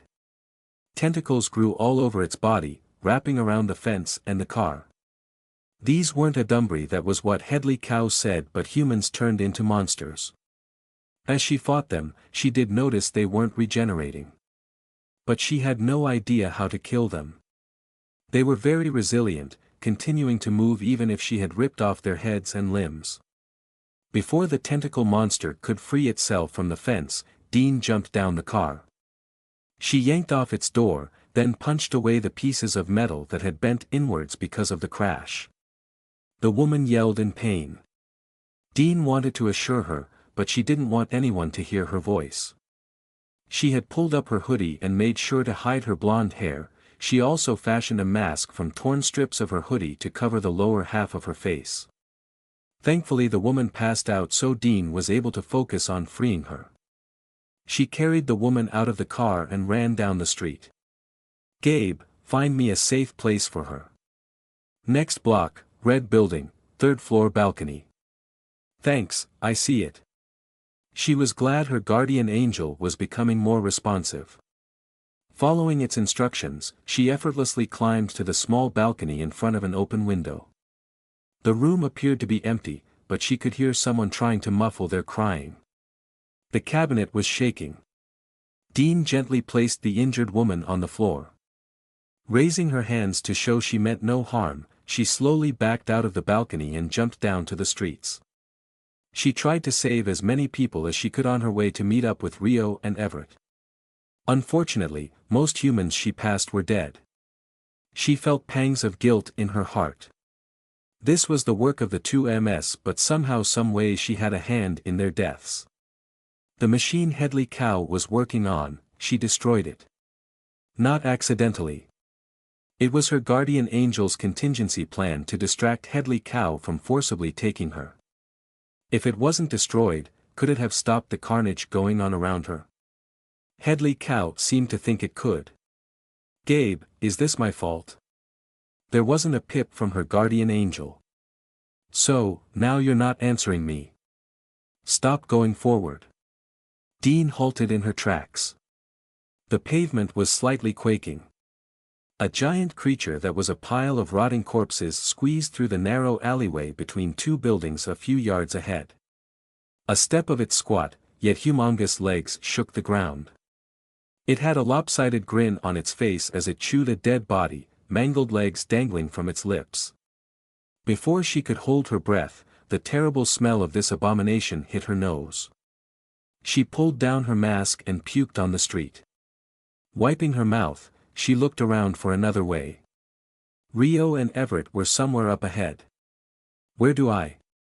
She began to ask Gabe in her mind, but then the disgusting monstrous mound in front of her convulsed. It trembled and deflated, spewing out half-digested body parts. Boils all over its body exploded. Dean was about to run away when something erupted out the head of the monster, a small chubby creature with disproportionately tiny wings. "Blubber," Dean said. "It's Rio."